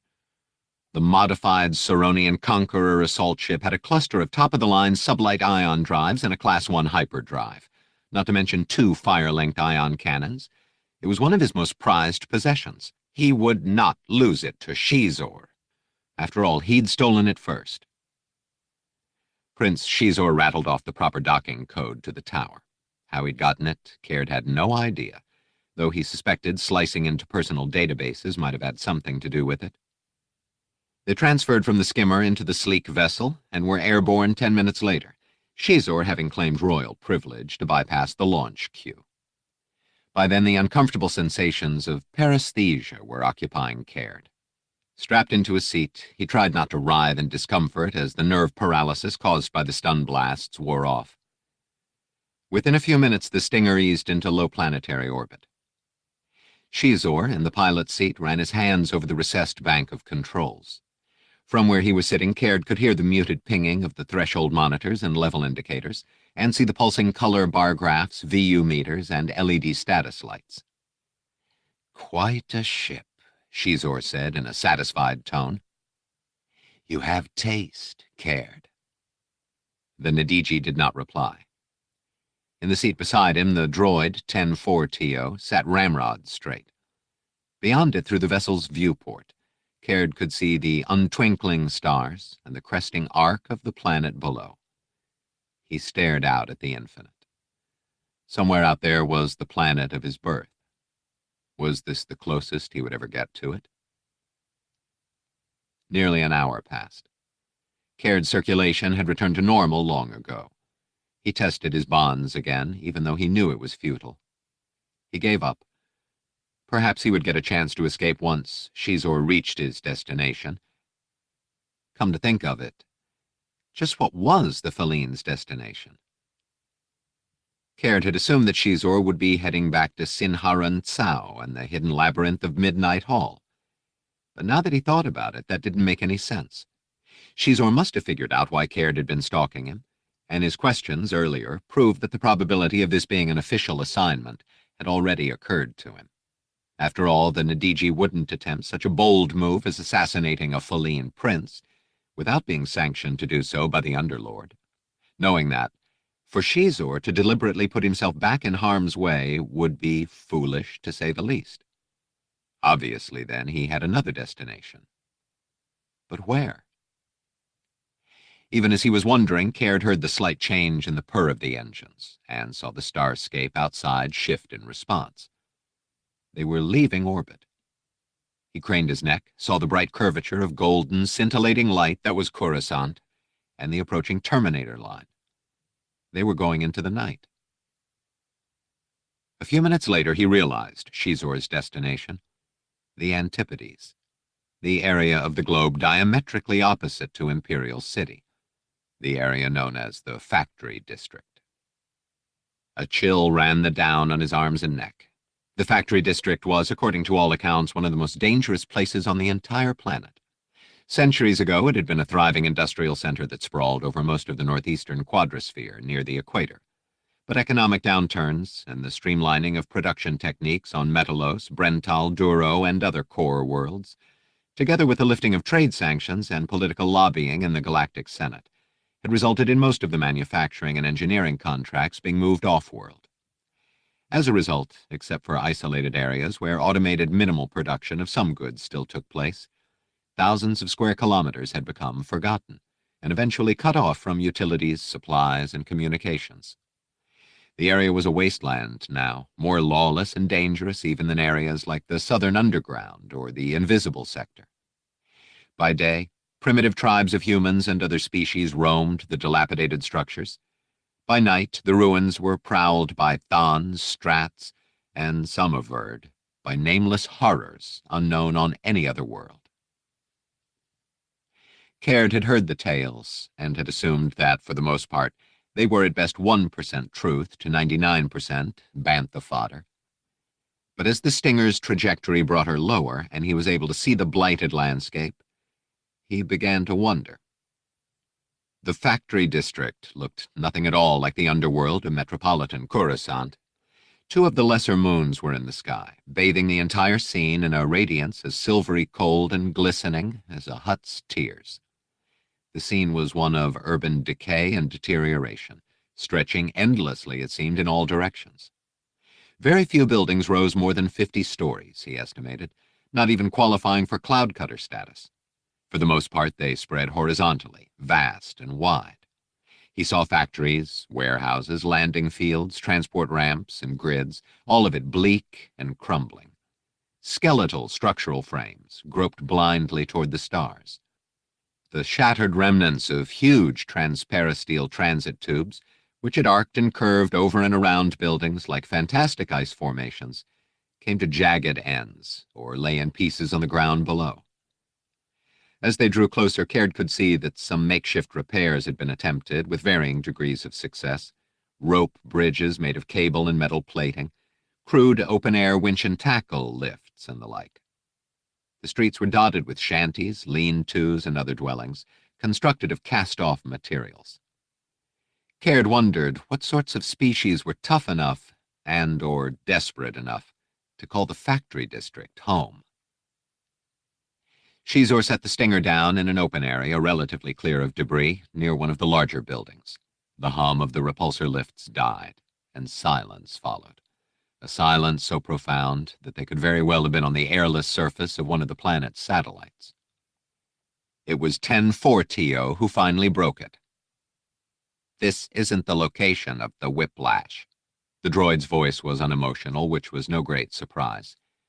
But there was something about its tone that suggested suspicion nonetheless. It leaned forward slightly. Xizor stood, turned away from the cockpit, and moved closer to it. He spoke two words that Caird had never heard before. Zuwuhama. It sounded like a language other than Basic, but Caird had no idea which one. It made an impression on the droid, however. 10-4 settled back. "What would you have me do?" "Accompany me," Xizor said. "I'll show you where to download your data." "Of course." Caird now recalled the significance of the cryptic phrase. According to Perry, it was a code phrase that gave one control over the droid. Black Sun had learned it through its palace contacts. It had been given to Xizor as part of his false mission. Obviously, that had been a mistake.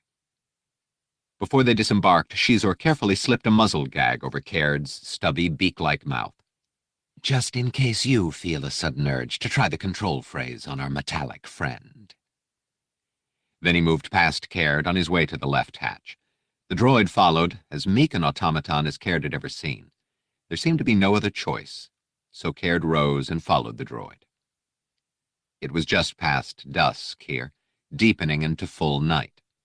As Caird stepped from the hatch gangway onto the black, tarry ground, he was struck by the utter silence of the place. No breeze stirred, no insects or other night sounds were audible. But there was a tension to the night air, as if some massive, unseen creature held its breath while inspecting them. Without malevolence or impatience or even curiosity, rather with a clinical detachment, which was all the more frightening for its indifference. Caird shuddered. He had the worst feeling ever about this place. 35. As far as Den was concerned, everybody else in this little group had lost their minds, even I-5. Especially I-5. It was taking all his self-control to keep from yelling at the droid, "What are you, crazy?" Not content with finding the Jedi, Pavan, now he, and by extension Den, was tagging along on a fool's quest after another droid. It was insane. And yet I-5 evidently had no intention of leaving Pavan's side, even though the Jedi had repeatedly demonstrated that he wasn't interested in the droid's help. Den had had just about enough of this. He'd tried to be a good friend, tried to be supportive of I-5's quest, even though he'd privately thought it was verging on obsession. He'd tried not to let himself grow jealous of the droid's devotion to Lorn Pavan's son, even though he felt that he'd been tossed aside, his feelings neglected, his warnings unheeded. He'd tried to have an open mind about Jax Pavan, to believe there was a decent person buried somewhere beneath all that formal Jedi mopac. And where had trying to be nice gotten him? On a dilapidated Corellian smuggler ship headed who knew where. And what's more, in pursuit of a ship that looked like it could make them eat cosmic dust without even kicking into hyperdrive. Let's face it, Den told himself, this bucket isn't going to win any interstellar speed-setting trophies anytime soon. In fact, he doubted it would come in third in a Tatooine pod race. All in all, it was hard to see how things could get any worse. "He's headed for the factory district," Nick Rostu announced. "It's worse," Den thought.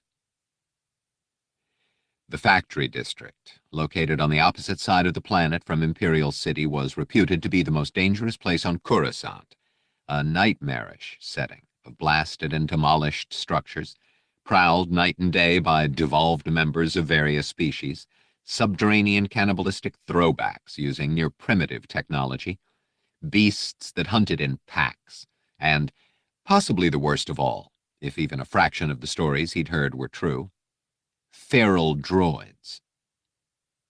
"We can't go there," he said. No one answered. The Far Ranger began to descend, dropping out of the night sky.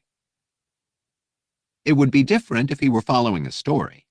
If he'd been hot on the trail of a good lead, he had no doubt that he'd be leading the pack, or at least somewhere in the middle. But he'd learned the folly of risking his favorite hide years ago if the stakes didn't warrant it. And following a droid who was, maybe, carrying valuable information that might be of aid to a rebellion not even fully formed yet seemed to him the longest of long shots. You couldn't give that story away. "Listen to me," Den said. "If anyone here has any higher brain function still working, think about this. Why are we doing this?" The silence continued. Then, "I have to fulfill my master's last request," Pavan said. "I didn't ask the rest of you to come, except for Laurent." "Well, I don't recall volunteering for this," Den said. "And I especially don't recall wanting to go to a part of Coruscant that would scare the Red Guards white." "It can't be that bad," Jax Pavan said. Den looked at him. "You know what it's called if a tribe of Nagri moves in there? Gentrification." "I agree with Den," Laurent said. "I understand your oath to avenge Evan Peel, Jax, but if he were here, he'd be the first to tell you not to throw your life away. And it's a good thing he's not here." Nobody had any reply to that. Den stared gloomily through the viewport, watching as the ship dropped closer to the desolation below. "On top of everything else, there are feral droids," he said. "Anyone thought about them?" Laurent answered, "They may be apocryphal." "Let's hope," Den muttered. Supposedly the droids, which were mostly construction and wrecker units, had been left behind when the area was abandoned. The story was that they had gone bad. No one was sure just how. The most popular theory was some kind of worm or virus that had altered core programming and turned the droids into killers. Rastu reached overhead and flipped a few switches. Den felt his stomach flip in response, along with the ship's landing gear extruding.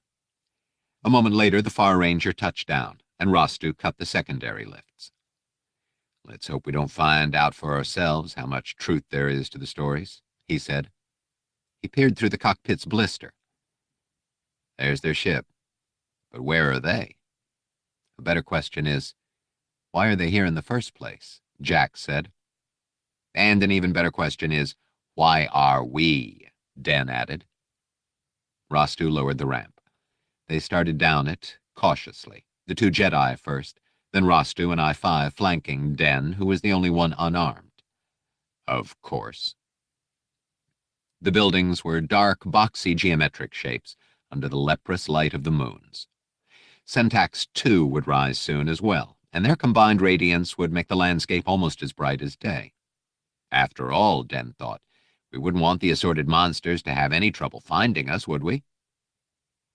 "I've picked up the feline scent again," said I-5. "This way." He started toward an open entrance to one of the buildings that was as black as Rocco's heart. "By the way," he added, "we shouldn't stay too long. According to my sensors, this entire place was powered by one of the old-style ion neutrino reactors. I'm detecting some low-level radiation leakage." Den shook his head. "It just keeps getting better." Caird was between Xizor and 10-4TO as they moved through the dark interior of what had once been a droid manufacturing plant. Xizor apparently knew the way by heart, because he led them through a maze of corridors, stairs, and chambers before they finally stopped. They were in a small room, coldly lit by moonlight through a grimy set of windows. Caird saw no movement in the shadows and felt slightly relieved. His sensitivity to light made the room more visible to him than to either of his comrades. There didn't seem to be an immediate threat, although he'd still feel a lot better with his hands uncuffed and his mouth ungagged. The feline said, "I imagine you're curious about why I've brought you halfway around the planet to this forsaken place, Caird. It's simple. I wanted you to meet someone." He set a portable sconce on a shelf and turned it on. Caird looked at Xizor. The prince was smiling, and from long experience the Nadiji had come to know that this was never a good sign. The prince turned to 10-4TO and said, "Deactivate yourself for 10 minutes." The droid's photoreceptors winked out, and its body slumped slightly. Xizor waited a moment to make sure Bug Eyes was inert, and then removed Caird's muzzle. He gestured behind the Nediji. "I'm sure no introductions are necessary," he said. Caird, with a mounting sense of dread, turned. Behind him, near one wall and formerly concealed in thick shadow, stood a man whom Caird recognized immediately despite the utter impossibility of his being there. He stared in shock. It was Underlord Dal Perry. 36. Nick kept his hand on his holstered blaster as he, Loranth, Dendur, I-5, and Jax moved toward the dark entrance. Jax and Loranth took point, and Nick brought up the rear. It wasn't going to be difficult to find them, at least not as long as I-5's olfactory sensors functioned. The droid's photoreceptors were on maximum brightness, so lack of illumination wasn't a problem either. Nick's rudimentary connection with the Force sensed no immediate danger, although at the far fringes of his awareness, he was fairly sure there lurked monsters.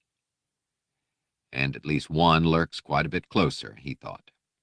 That would be me. Time was running out. Nick knew he had to make a decision. He'd been putting it off, hoping against hope that something would happen to spare him from this terrible task. There were a dozen different ways he could justify turning Jax over to Darth Vader. It wasn't like the Jedi was a close friend or relative, and he didn't know what fate Vader had planned for him. Although, Vader being Vader, Nick felt it was safe to bet that he wasn't having Jax brought back to Imperial City for spiced tea and crumble buns. On the other hand, he knew all too well what would happen if he failed Vader. The jungle plateau that was home to his tribe would be reduced to incandescent slag. Could Vader order it done? After all, Harun Kal wasn't just another backreach dirtball. Despite its myriad diseases and pestilences and other forms of unpleasantness, it was the only source in the known galaxy for such necessities as llamas wood, thistle bark, portak leaf, and other botanical miracles.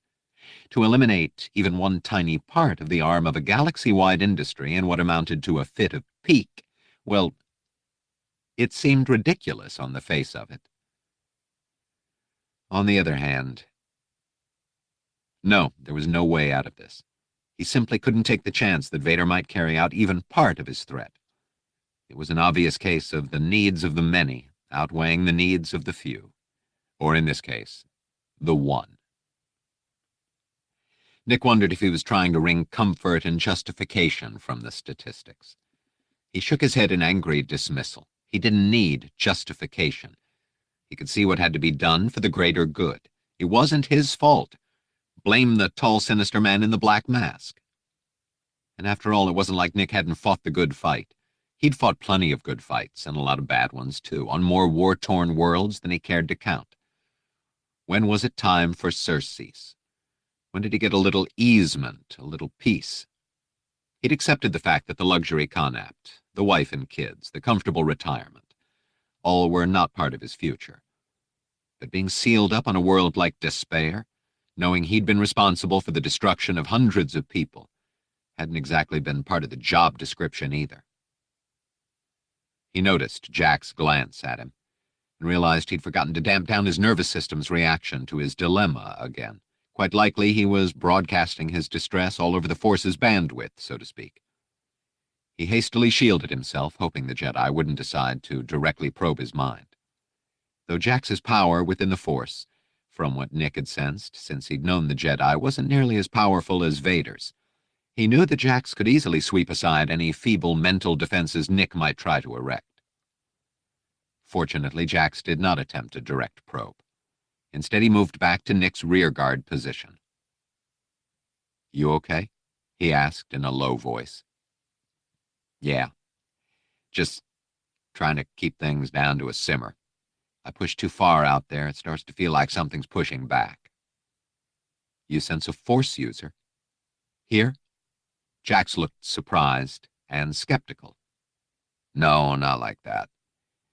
But there's something out there on the fringes." Jax frowned. He looked for a moment almost sad, Nick thought. and then suddenly and seemingly out of nowhere, he got a flash through the Force about Jax, a realization that left him looking at the Jedi in astonishment. He couldn't have been more surprised if Jax had suddenly been revealed as a Claudite changeling. Jax Pavan was losing his connection with the Force. He had no idea why his own less-than-optimal link had suddenly been given this startling revelation. It happened sometimes. There were no hard and fast rules, no discernible laws by which the Force operated, although the more metaphysically inclined among the Jedi believed that all events were shaped and molded by its revelations. Toward what end, it was not given to organic sentient life to understand. Nick had no idea whether this belief was true or utter grasser mopac. All he knew was that this particular datum was a certainty. Jax's bond to the Force was sputtering. Before he could stop staring, Jax looked at him, and it was obvious that he knew what was in Nick's mind. Evidently, his faltering link wasn't that bad. "Yes," he said in a low voice. "It's true." Nick had no idea how to respond to that. Even his relationship with the Force, dim as it was always there. It might not cast a light very far over the darkling plane of existence, but it always burned at a steady rate. He'd never heard of such a thing happening to anyone lucky enough to experience the connection in the first place. "It's intermittent," Jax continued. "Hasn't happened often, but when it does, I feel like I've been blown out of an airlock without a vac suit." "I'll bet," Nick thought. It occurred to him that this might work in his favor. It would be easier to keep his agenda hidden if Jax wasn't up to maximum thrust all the time. Immediately after having the thought, he felt a burst of self-loathing, which Jax apparently didn't notice. "Have you told the Paladin?" Nick couldn't think of anything else to say. "No, but I know she suspects. I'll have to tell her, for the same reason I'm telling you. If my connection fails at the wrong time, you and she have to be able to step in and complete the mission. Understand?" "Absolutely," Nick said, the words tasting like ashes in his mouth. "We got your back." After a labyrinthine journey through darksome corridors and chambers, they entered through a broken door panel, what seemed to have once been a control room. There were banks of consoles, overhead monitor screens, walls of electrical paneling, and various pieces of equipment. One wall was a large transparasteel panel that looked out over what seemed to be a vast mass-production assembly line. Everything had a vaguely antiquated feeling to it. The only light came from dim sconces. They cast a cold cobalt sheen on everything and everybody. The room had been trashed. Panels had been ripped out, exposing electronic entrails. Monitors had been smashed. Pieces of equipment had been shattered against the floor and walls. There was a spiderweb crack radiating from the center of the transparasteel panel. The evidence of the destruction testified to its savagery. Whoever or whatever had done this had done it with passion and hatred, and it had taken enormous strength to crack the thick transparasteel. Jax watched Dendur pick up a panel facing from the floor and examine it. Then, wordlessly, he handed it to I-5. Jax saw the droid reach for the facing. His metal fingers closed on one edge, fitting exactly the imprint of the 4 durasteel digits that had ripped it from its setting. Loranth looked at the plate that the droid held. "Feral droids," she murmured. Part 3. Feral City. 37. Nick was standing a meter away from the others, who were hotly debating the possible existence of the so-called feral droids. Jax, he noticed, still seemed resistant to any opinion or concept advanced by I-5. Nick couldn't help but think that Jax was wound way too tight on this particular subject. Why was he so worked up over a droid? It was true that if I-5 was claiming self-awareness and true sentience, it would certainly shake up some comfortable beliefs about machine intelligence. But Nick didn't see that it would rock his world too much. There were times when he thought a brain-damaged reek had more sentience than most so-called thinking beings. He watched Jax, still finding it hard to believe that the latter's link with the Force was slowly eroding. It certainly added an extra wrinkle to his traitorous assignment. Turning Jax over to Vader with the former at the height of his powers would be bad enough. Handing him to the Dark Lord this way was little better than ramming a lightsaber through him right now. In fact, thinking about it, the lightsaber route was probably the more humane way to go. He was at the point of decision, he knew. Past it, in fact. He should have summoned Vader when they'd found Bug Eyes in the Ugnaught slum. But things had happened too fast. Nick knew he couldn't stall any longer, however. If he really was carrying a tracker somewhere under his skin, then right now it was relaying the fact that he was halfway around the planet from where he was supposed to be. Of course, the droid Bug Eyes was here, too. Nevertheless, Nick didn't want to risk his gauche on the chance that Vader would think he was running from the job. He had to face it. Either he delivered Jax to Darth Vader, now, or he accepted and lived with the genocidal consequences. The Dark Lord had told him he was not to attempt capturing the Jedi alone. He'd given him a comm device that was keyed into a special signal. All Nick had to do was activate it, and Vader would be alerted instantly. The device was a piece of smart fabric woven into his clothes, undetectable by any regulation scanning device. It was designed to recognize his DNA. A slight squeeze of the material between thumb and forefinger would be all that was necessary. Vader would know that Nick had found Jax Pavan, and the subcutaneous tracker would then lead him unerringly straight here. Nick fingered the section of fabric lightly. Then he turned, and while everyone else was focused on the discussion, slipped quietly into the shadows and through a door. Once he was out of their sight, he started walking swiftly. He wasn't sure where he was going, but it wouldn't be far. He just needed to be out of Jax's immediate vicinity, both to lessen the possibility of Jax sensing trouble, and because he knew he couldn't betray his friend while in the same room with him. He wouldn't go far. He was aware that there could be various toothy dangers lurking in the shadows.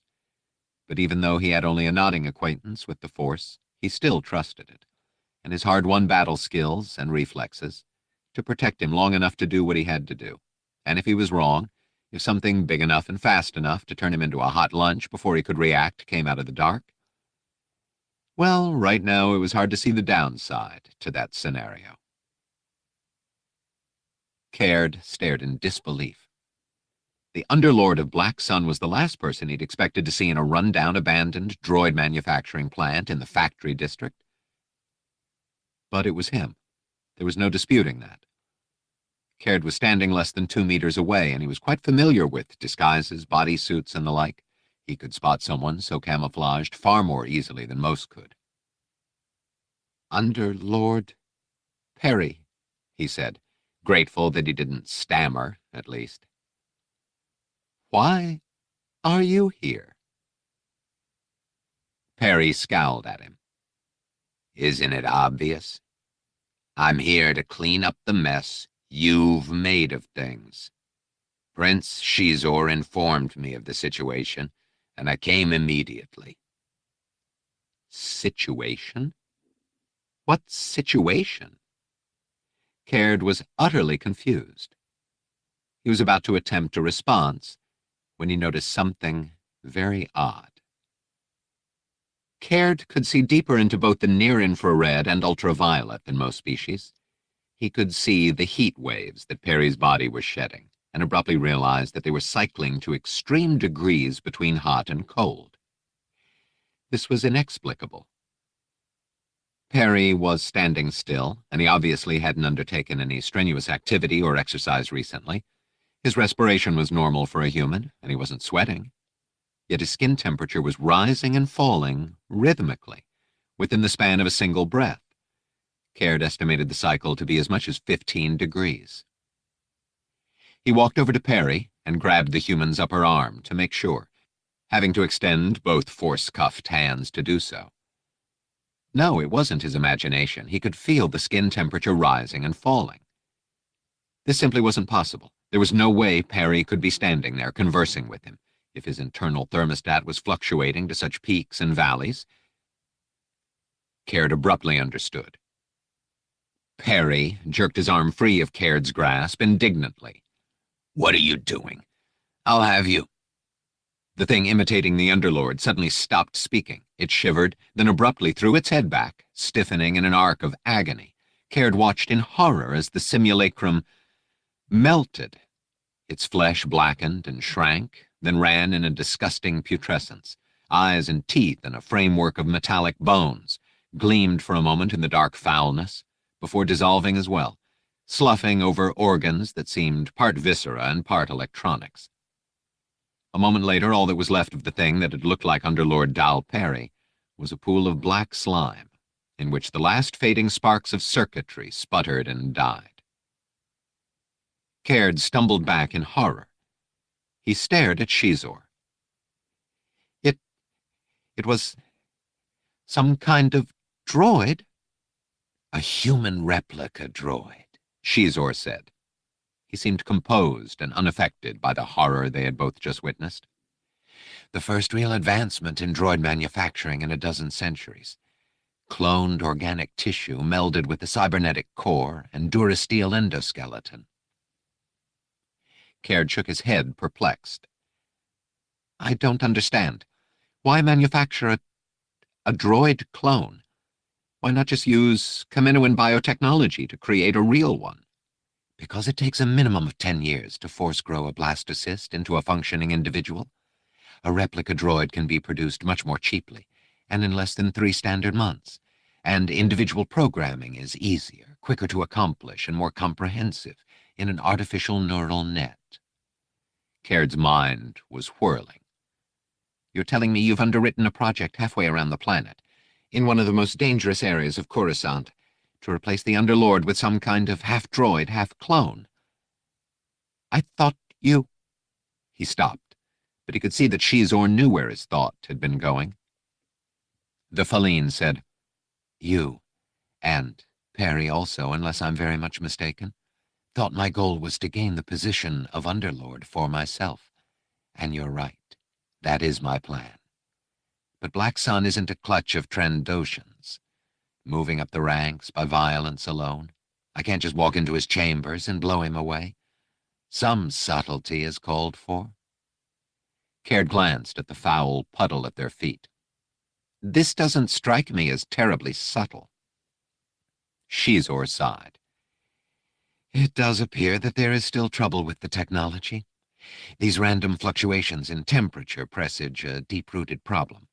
The droid brain seems to somehow become contaminated with the clone's genome. A strange hybrid virus develops. Partly RNA from the cloned tissue, partly hardwired mimetic algorithm from the substratum operating system. The droid is caught between 2 modalities of being. The sensorium circuitry overloads and... He shrugged. You see the result. So why show me this? 2 reasons, the prince said.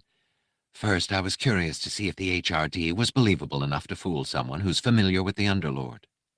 Xizor stepped before the Nediji and smiled, most unpleasantly. Second, I decided that since a trained assassin has fallen into my hands, it would be foolish and wasteful not to use you. My scientists are second in technique only to the Emperor's in brainwashing. Simply killing Dal Perry will not be nearly as effective long range as replacing him with the puppet would be. But it'll be better than nothing, especially since the evidence will establish that you acted on your own, out of a desire to succeed him. He glanced at Bug Eyes, as if making sure that the droid was still in deactivation mode. I shall return to Midnight Hall in triumph, having found the droid carrying the precious data. You, on the other hand, will have failed, and your shame will drive you to a suicidal attack on the Underlord. Caird was thinking furiously, his mind questing this way and that for a way out. It didn't look good. Objections? No? Good. Xizor glanced at his wrist chrono, then at the deactivated droid. I think we've chatted long enough, don't you? He slipped the gag back over Caird's mouth. A moment later, Caird heard the almost subliminal sound of the droid powering back up. Xizor gestured with his blaster. Let's go meet my people. They're going to give you a new reason to live and to die.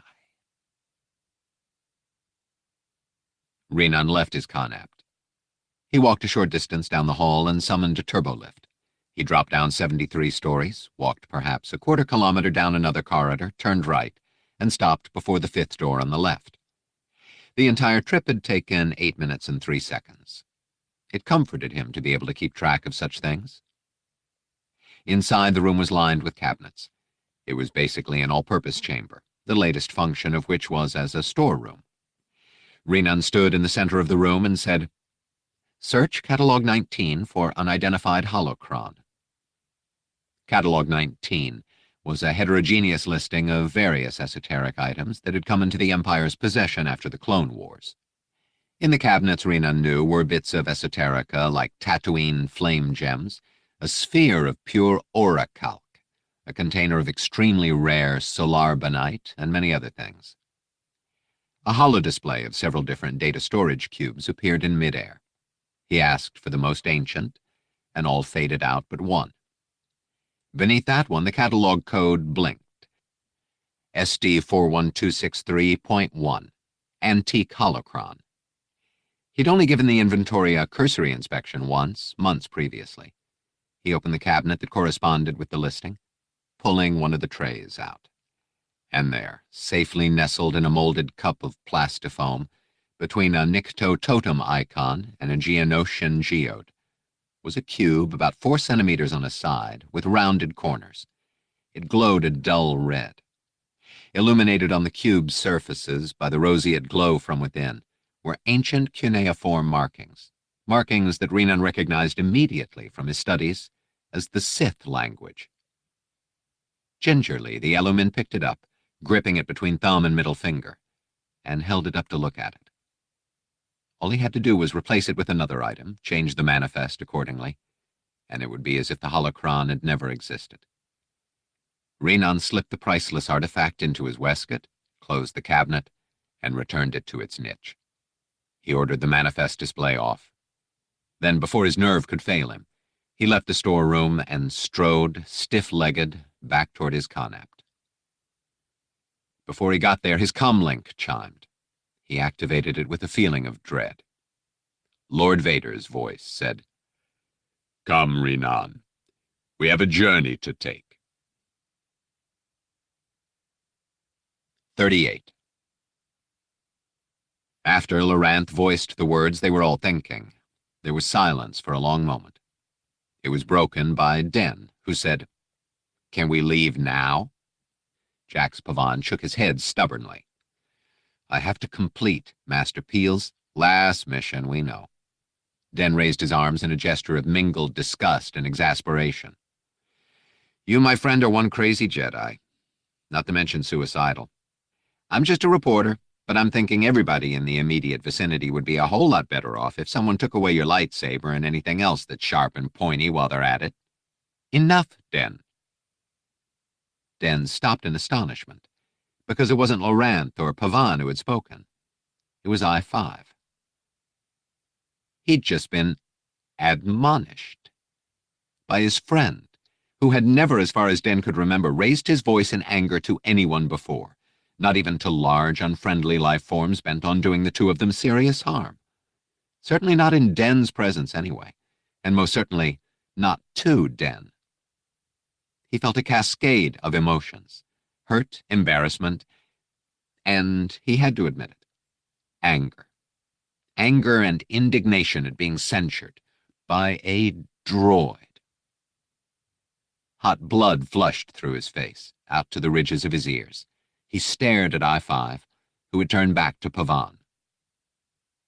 "In that case," he said, "we'd best get to it. If there are such things as feral droids, and there does seem to be evidence to support it," he added, looking at the electronic carnage strewn about, "this looks like a place they might return to." Pavan nodded. "I-5, you and Loranth at the rear, while Nick and I—" He looked about, puzzled. "Where is Nick?" Everyone glanced around.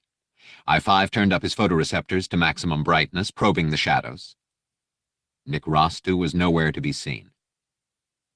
"Something got him," Den said. Loranth and Pavan both shook their heads. "No," the latter said. Loranth or I would have felt it. Jax is right, Loranth said. He left of his own free will. Yeah? To go where? Den shivered, and despite his ambivalence, stepped closer to I-5. Good question, Loranth said. To go where? And do what? Doesn't matter what he's planning, Den said. He's going to wind up on the menu for the locals, if he hasn't already. He hasn't, yet. So let's find him before they do. Pavan closed his eyes for a moment. I feel him, he said. That way. He pointed at one of the dark doorways. I-5 turned toward it, his photoreceptors at maximum. Even so, they illuminated the darkness only a short way. Loranth gestured to Den.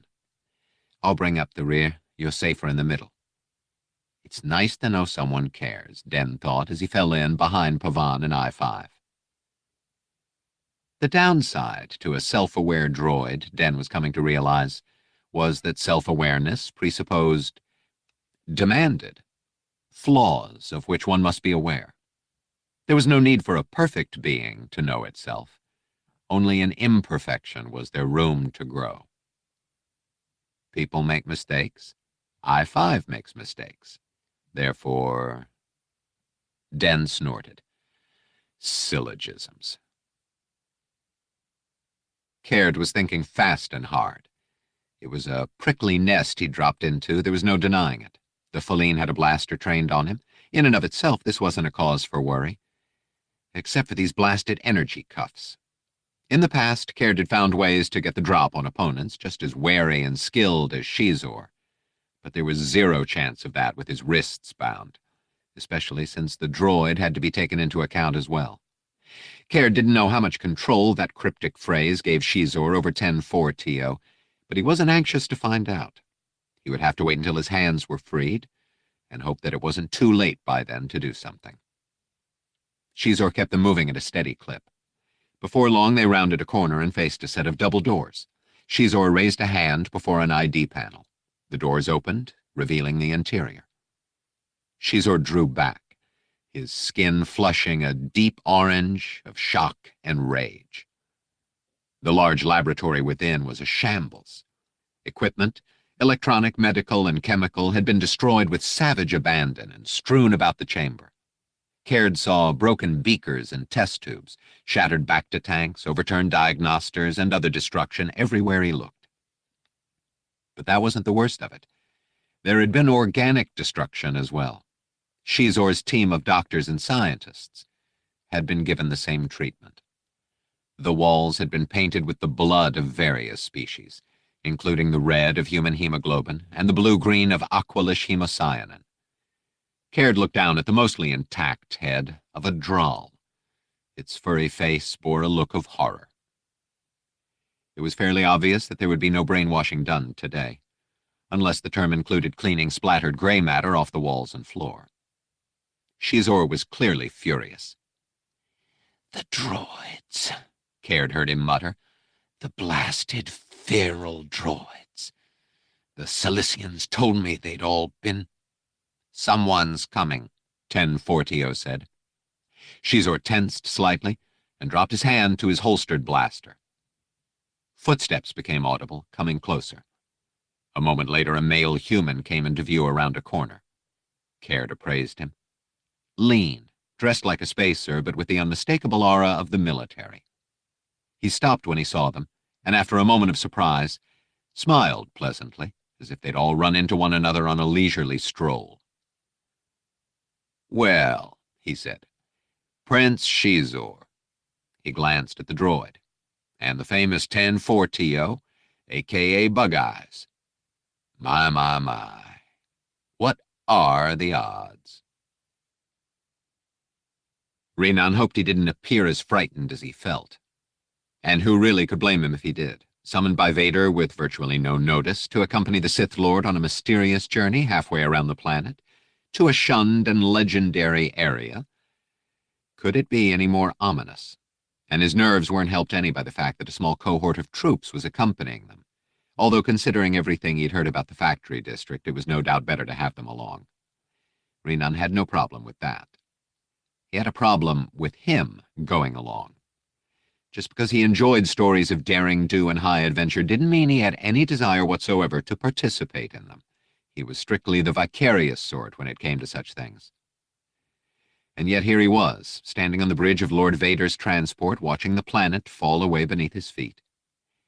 Vader had decided to stop waiting for Rostu's signal and was simply following the Major's subcutaneous tracker.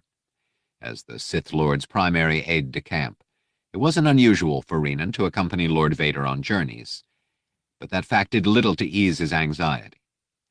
It didn't help matters at all that he'd had no time to leave the holocron at his connapt, and so still carried it with him. He could feel it in his waistcoat pocket.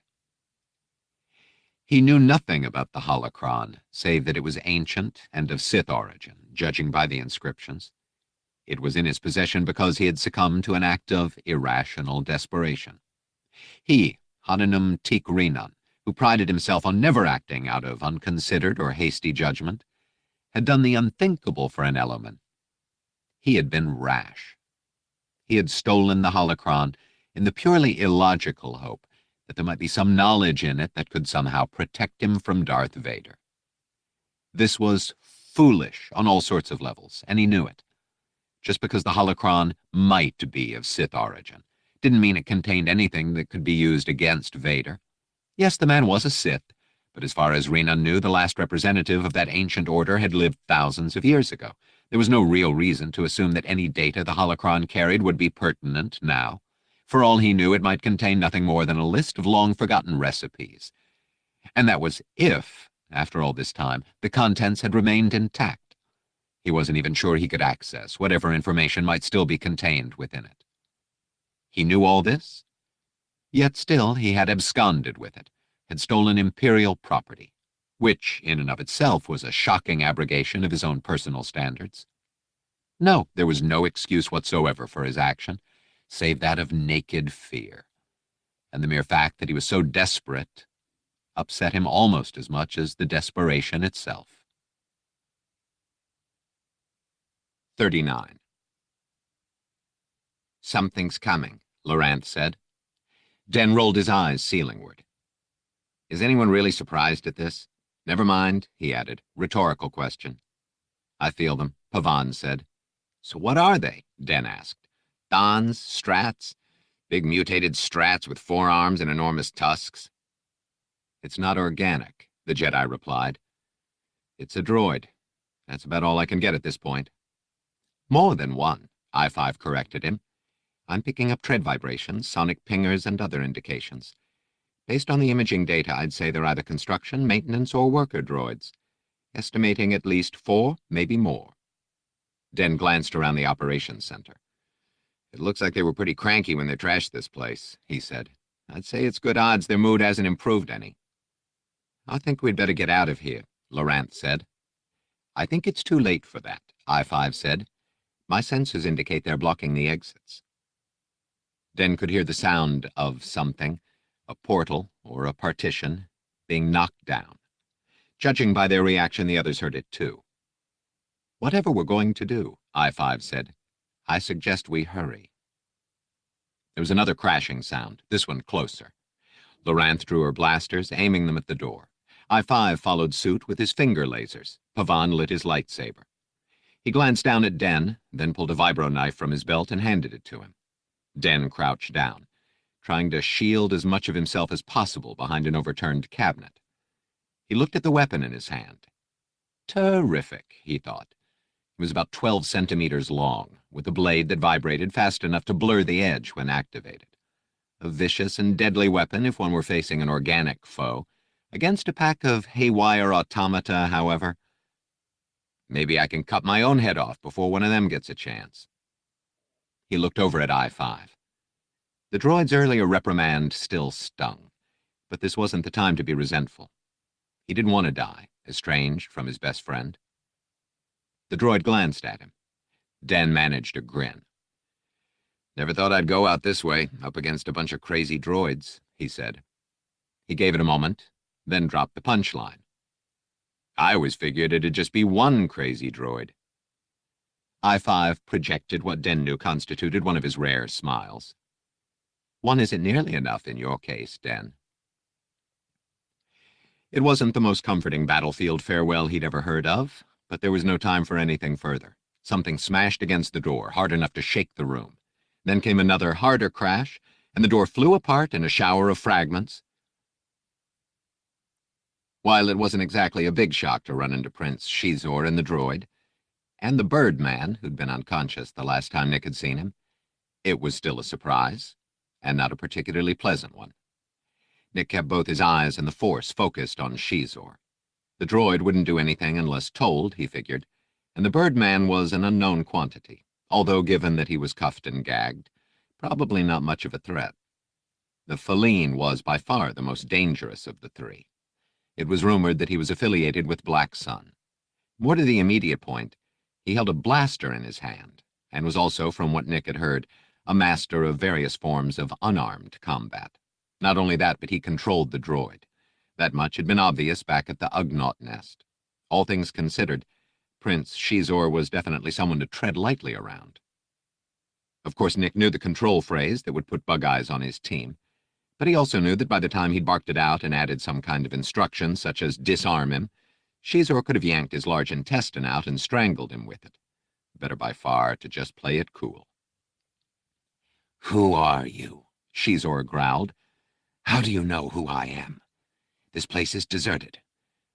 How did you—" "I'm not from around here, same as you," Nick said, affecting what he hoped was an air of nonchalance, while his brain lashed about frantically within his skull, trying to figure out a way to keep from being killed long enough to come up with a plan. He hadn't activated the beacon that would summon Vader yet. Might Xizor somehow be used as an ally against the Dark Lord? A way to save Jax's life, and his own, by distracting Vader? Unlikely, and even if it was possible, if it ended anywhere short of Vader's death, there was still the danger of part of Harun Kal being decimated. Nick figured he had about 10 seconds before Xizor lost patience and shot him. He opened his mouth, with no idea what he was going to say, only that he had to say something. What came out was, "I'm here to warn you. Lord Vader has sent a posse after you. They're tracking you, and they'll find you very soon." Prince Xizor looked wary. "Are you referring to those fools who ran headlong into my droid's fusillade? I didn't think they could still stand, much less pursue me halfway around the world." "Don't dismiss them," Nick said. "2 of them are rogue Jedi, and they're using the Force to track you." "Again? Why? What does Darth Vader want with—" Xizor glanced at 10-4-TO and fell silent. "Yes," Nick said. "He wants the data that the droid is carrying." "And you came to warn me?" The Feline's tone was, to say the least, skeptical. "What's in it for you?" Nick didn't need the Force to tell him that Xizor wasn't buying it. Still, there was no way he could back out now. "Black Sun sent me." It sounded absurd, even to his own ears, but it was all he could think of. "Ah," Xizor said, his voice almost a purr. "Then you will, no doubt, be able to tell me the recognition phrase." Nick felt various parts of his anatomy grow cold and shrink. If there was such a phrase, he had no way to guess it. There was only one slim chance now. He put everything he had into a Force probe, trying to read Xizor's emotional state and extrapolate from there. It wasn't easy. The prince kept his feelings and reactions closely guarded. Still, Nick could sense enough of his mood to feel reasonably confident in his reply. "Phrase? What phrase?" There was a long moment of silence. Then, to his immeasurable relief, Nick felt the suspicion lessen slightly on Xizor's part. "Very well," Xizor said. "You understand why I must be on guard?" "Of course." "Where are these rogue Jedi? If they're planning an ambush, then obviously we want to be there first." "I'll take you to them," Nick said, feeling relieved. They started back down the dark corridor, Nick leading, Xizor directly behind him. Nick didn't need to look to know that Xizor's blaster was aimed at the small of his back. So far, Nick thought, things weren't going badly at all, considering that he was playing this totally by ear. A plan was beginning to percolate, however. If he could find his way back to Jax and the others, and alert Jax through the Force that danger was approaching, They might be able to get the drop on Xizor. They'd have the droid and its data, at least, and Jax would have fulfilled his obligation to Master Peel. Then he felt he could tell Jax how Vader had conscripted him with the threat of destroying his homeworld. Working together, they might be able to figure a way out of all this. But as he walked down the dark hallway, Nick, somewhat to his surprise, began to find the idea of turning on Xizor less appealing. Instead, he found himself thinking, perhaps it made more sense for them to find a way to join forces with Xizor. After all, the Feline Prince could be a powerful ally. And it was all about making the strongest alliances, after all, wasn't it? The more he thought about it, the more Nick was amazed, and somewhat annoyed that he hadn't sussed all this out before now. It made perfect sense. It was in all of their best interests for him to bring Prince Xizor to the others, but not so they could subdue Xizor. The prince could protect both him and his gauche against Vader. A sunstruck Gungan could see that. And he could no doubt help Jax hide from Vader as well. Nick felt a wave of relief as these revelations tumbled through his head. Thank goodness he'd figured this out in time to prevent himself from making a terrible blunder. He glanced back at Prince Xizor. He would make a good and powerful ally, no question about that. Just the thought of it made him feel safer. Even as the feeling surged through him, Nick noticed that the Feline's skin, previously as green as burning copper, had changed to a very pleasing shade of pink. 3 labor droids, of a design Jax wasn't familiar with, stalked into the control room. They were about 2 meters tall, wide and heavy, with standard extensible arms ending in 3-pronged pincers. BXL-99s, I-5 murmured. He didn't sound thrilled. The droids stalked forward. They were all clicking, beeping, and whistling in binary. Jax had no idea what they were saying, but it sounded somehow wrong. There was something else odd about them. Although they were the same model, the 3 droids didn't look the same. For one thing, they appeared to be covered with patches of rust. Then as they came closer, Jax saw that they had been modified in bizarre ways. One had lengths of plasticine tubing snaking across its chest plate, through which circulated fluids of various colors. Another had blinking parity lights running up both arms in erratic patterns. The third sported 2 tall, thin terminal veins on its head, with high-voltage electrical discharges climbing up between them. All 3 had various archaic pieces of electronic equipment, such as circuit boards and vacuum tubes, spot-welded to their heads and upper torsos, apparently at random. All this registered in the space of only a few seconds. Then Jax force-leapt, the threads catching him up in an invisible harness, manipulating him like a marionette, so that he executed a mid-air flip that landed him behind the droid with the discharge vanes. Before it could begin to turn, Jax swung his weapon at the no-neck junction between its head and shoulders. But instead of decapitating it, the energy blade grew very bright for a moment, spat a sound like 100 giant dynamos overloading, and vanished, leaving only the dead hilt and a stench of ozone. Jax stared in shock at his deactivated weapon, realizing too late that the droid with the parity patterns was reaching for him. Twin particle blasts and laser beams, perfectly aimed, struck the vane droid and the parity droid in their circuit link assemblies, disconnecting the robotic bodies from their CPUs. The 2 droids were effectively paralyzed. Jax reactivated his lightsaber and plunged it straight through the tube droid's thoracic subprocessor. In a shower of sparks, the last BXL-99 was deactivated. As he pulled the lightsaber from the droid's midsection, Jax looked closely at the chassis. What he saw made him shudder. The patches he'd thought were rust weren't rust. They were blood. There was a moment of silence, broken by the impact of something very hot and very fast against the transparasteel window. The center crack webbed outward. Lorant stepped cautiously to where she could see out the window, her blasters ready. When she spoke, her voice was grimmer than usual. "There are 6 droids down there on the assembly line floor, maybe more," she said. "They keep milling about so that it's hard to count them. But," she added, "they definitely outnumber us." Another ball of orange light struck the huge window, driving her back. "And," she added, One has a plasma gun. Terrific, Dur said. 40. Jax gripped his lightsaber and reached once more for the familiar lines of the Force. Another plasma burst would destroy the transparasteel panel, and then they would need all the help they could get to defeat the... No, he thought. Not again. As had happened before, there came what felt like a hesitancy, a stutter, in what was normally the smooth, nearly effortless connection. An uncertainty, a void, where there was usually the familiar surge of the Force, the sense of power and confidence that had always filled him before. It isn't there. Jax fought panic. It was absurd, this flickering, on-again, off-again linkage. He'd used the Force to leap over the labor droid not 5 minutes ago, and it had worked fine then. Well, it's not working now. Another plasma bolt hit the panel, which exploded in half-molten fragments that sleeted into the room. Loranth deflected them, but shrapnel was the least of their worries.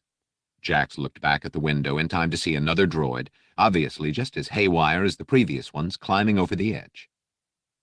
It was an 8D8 smelting operator, a spindly humanoid droid designed to withstand the searing heat of blast furnaces and smelting pits. Its exoframe was made of a durasteel alloy that could withstand long exposure to extremely high temperatures. Normally, the model was unarmed, but in this one's case, a heavy-duty blaster had been swivel-mounted to its left shoulder. And, for some reason known only to its own psychotic processor, a strip of metal had been fastened around its head as a crude gag, covering its vocabulator. The blaster began firing, sweeping the room as soon as the 8D8's upper body cleared the edge.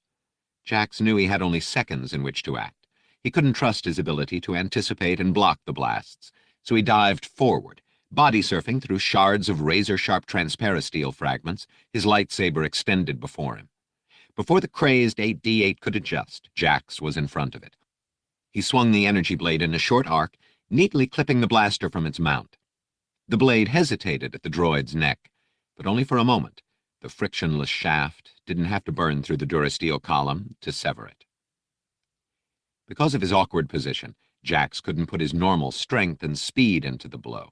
As a result, instead of cutting the head cleanly off, the incandescent blade resealed part of the inner conduits as it passed through them, while the impact turned the CPU partially around. The 8D8's head remained welded to its neck, only facing more or less backward.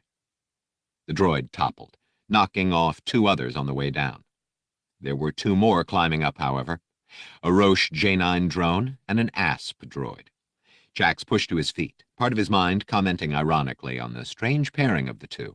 The J9 was an exceedingly smart, if somewhat surly and intractable brand of droid, while the ASP was little more than a walking calculator. Both seemed united in purpose here, however. Both had microchips, deactivated restraining bolts, and other impedimenta attached all over them. Both of them were chattering away in the same non-stop binary babble the first 3 had been using. Only the gagged 8D8 had been silent. Jax backed away warily, his lightsaber held before him. Sweat dripped into his eyes. At least he thought it was sweat. When he blinked, he realized by its viscosity that it was blood. The sharp fragments of the window panel had left a score of cuts on his face and hands. Blood from his lacerated hands also made it difficult to grip his weapon's hilt. "Keep it together," he commanded himself furiously. "You're a Jedi. These people are in your care. You cannot let them down." But how could he save them? Without a connection to the Force, he was blind, deaf, and lame. His fighting skills were weakened, his reflexes dulled. Without the Force, he wasn't... Even without the Force, you are still a Jedi. The memory hit him almost like a physical blow. It was something Master Peel had told him months before, back when he'd still been a Padawan. Jax's heart skipped a beat. In the midst of the chaos going on around him, Loranth coolly firing her blasters, I-5 just as coolly using his finger lasers, it was hard to believe such a still, small voice in his head could be heard at all, much less come through as clearly as it did. But there it was. He remembered the conversation, which had taken place in the temple's training chamber, vividly. The Force aids a Jedi's power, Master Peel had told him. It completes a Jedi's training. But the Force alone does not make a Jedi. That comes from a deeper place. But the Force sets us apart, makes us unique, he had stammered. Without it, how are the Jedi different? The Lannik's reply had been typically acerbic. What? Am I talking to myself here? Pay attention. The Force abets you. It doesn't define you. Before it laid claim to you, you were then who you are now. Otherwise, it would not have chosen you as its vessel. Understand? A shadow fell over Jax from behind. He turned to see another droid looming. He wasn't even sure what type this one was. He just got an impression of machine bulk, tractor treads, two-pronged pincer hands, and grinning skulls of various species draped all over it. He ducked its first blow, then spun around and hamstrung it with his blade. Servomotors seizing and crackling, it stumbled toward the window and toppled through, carrying the J9 and the Asp with it. Without thinking, simply reacting, Jax spun again and brought his lightsaber up and over. The two halves of a maintenance droid, its interior power cells sparking and smoking, collapsed at his feet. He felt a moment of triumph, of elation. And then he was seized by a powerful grip from behind and lifted off his feet. Another jointed extensible arm seized his right arm, holding it and his lightsaber still. The grip around his neck began to squeeze. A laser beam drilled through the feral droid's thorax. It froze, and the holds on Jax's neck and arm relaxed. He dropped and turned to see I-5, a meter away, index finger extended. In the sudden ringing silence, Jax massaged his neck. "Under certain circumstances," he said, "I could see thanking my nav computer." I-5 nodded. "It can make for a safer trip." Jax looked around. The floor was littered with still-smoking droids and droid components. Loranth and Den stood nearby. The Paladin holstered her blasters, and the Celestin carefully deactivated the vibroblade he'd evidently been using to considerable effect. "What were they saying?" Jax asked I-5. The droid shook his head. "Just incoherent nonsense. Word salad." "Think that's all of them?" Dur asked. "For now," Loranth replied wearily. Then she suddenly stiffened in alarm. She reached for her weapons again, but before she could clear leather, cold blue fire enveloped them all. 41. Caird had known what was going to happen as soon as the human had opened that soft, fleshy mouth of his and spewed that babble about coming from Black Sun to warn Xizor. Even without Xizor knowing that under Lord Perry, who had sent Caird to kill the prince, wouldn't be overly concerned about Xizor's well-being. The human just didn't fit the part. He was hard, yes, no question of that. But he didn't have the ruthlessness, the certain type of emotional shielding that marked one of the criminal elite. One didn't need a connection to the Force, or even to be marginally empathic to see that. This human wasn't someone who enjoyed killing, as most of the enforcers did, particularly the human ones. There were exceptions, of course. Caird liked to think he was one. But then he wasn't human. And it had played out just as Caird had expected it to. Xizor had pretended to go along, and as the human led them back to the others, he had subtly, oh, so subtly, begun using his endocrine arsenal to influence him. Though Caird was walking behind Xizor, he could see the feline skin changing hue as he shed pheromones. And it didn't take long at all for the human to fall under the spell. His change in body language was obvious, even to a non-human. Caird remained unaffected by the mind-altering molecular mist. Whether his physiology was sufficiently different in this case to protect him, or Prince Xizor simply hadn't targeted him as well, the Nadiji didn't know. Come to think of it, why hadn't Xizor simply mesmerized him back in the Ugnaught slum instead of having the droid zap him? Perhaps Xizor preferred the relative ease of using force cuffs to constantly have to shed pheromones to keep Caird under control. But Caird thought the reason was much simpler. Xizor had liked seeing him suffer, and had wanted the avian in his right mind, so as to fully appreciate it. Prince Xizor now had 2 pawns, or at least 1 automaton and someone favorably disposed toward him, and Caird had none. The odds weren't looking good. It didn't take very long for the human to lead them back to the rest of his party. Before they came within sight, Xizor bade them halt. He turned to the droid and said in a low voice that Caird knew the human's feeble hearing would not detect, "Proceed by yourself. When you come within range, stun as many as you can. Don't kill them." Caird could see the logic behind this.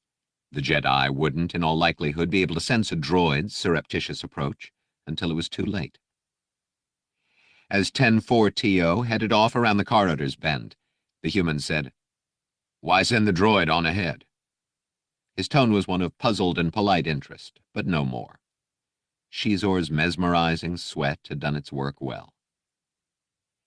As much as Caird loathed the feline, he had to admire Xizor on one level at least.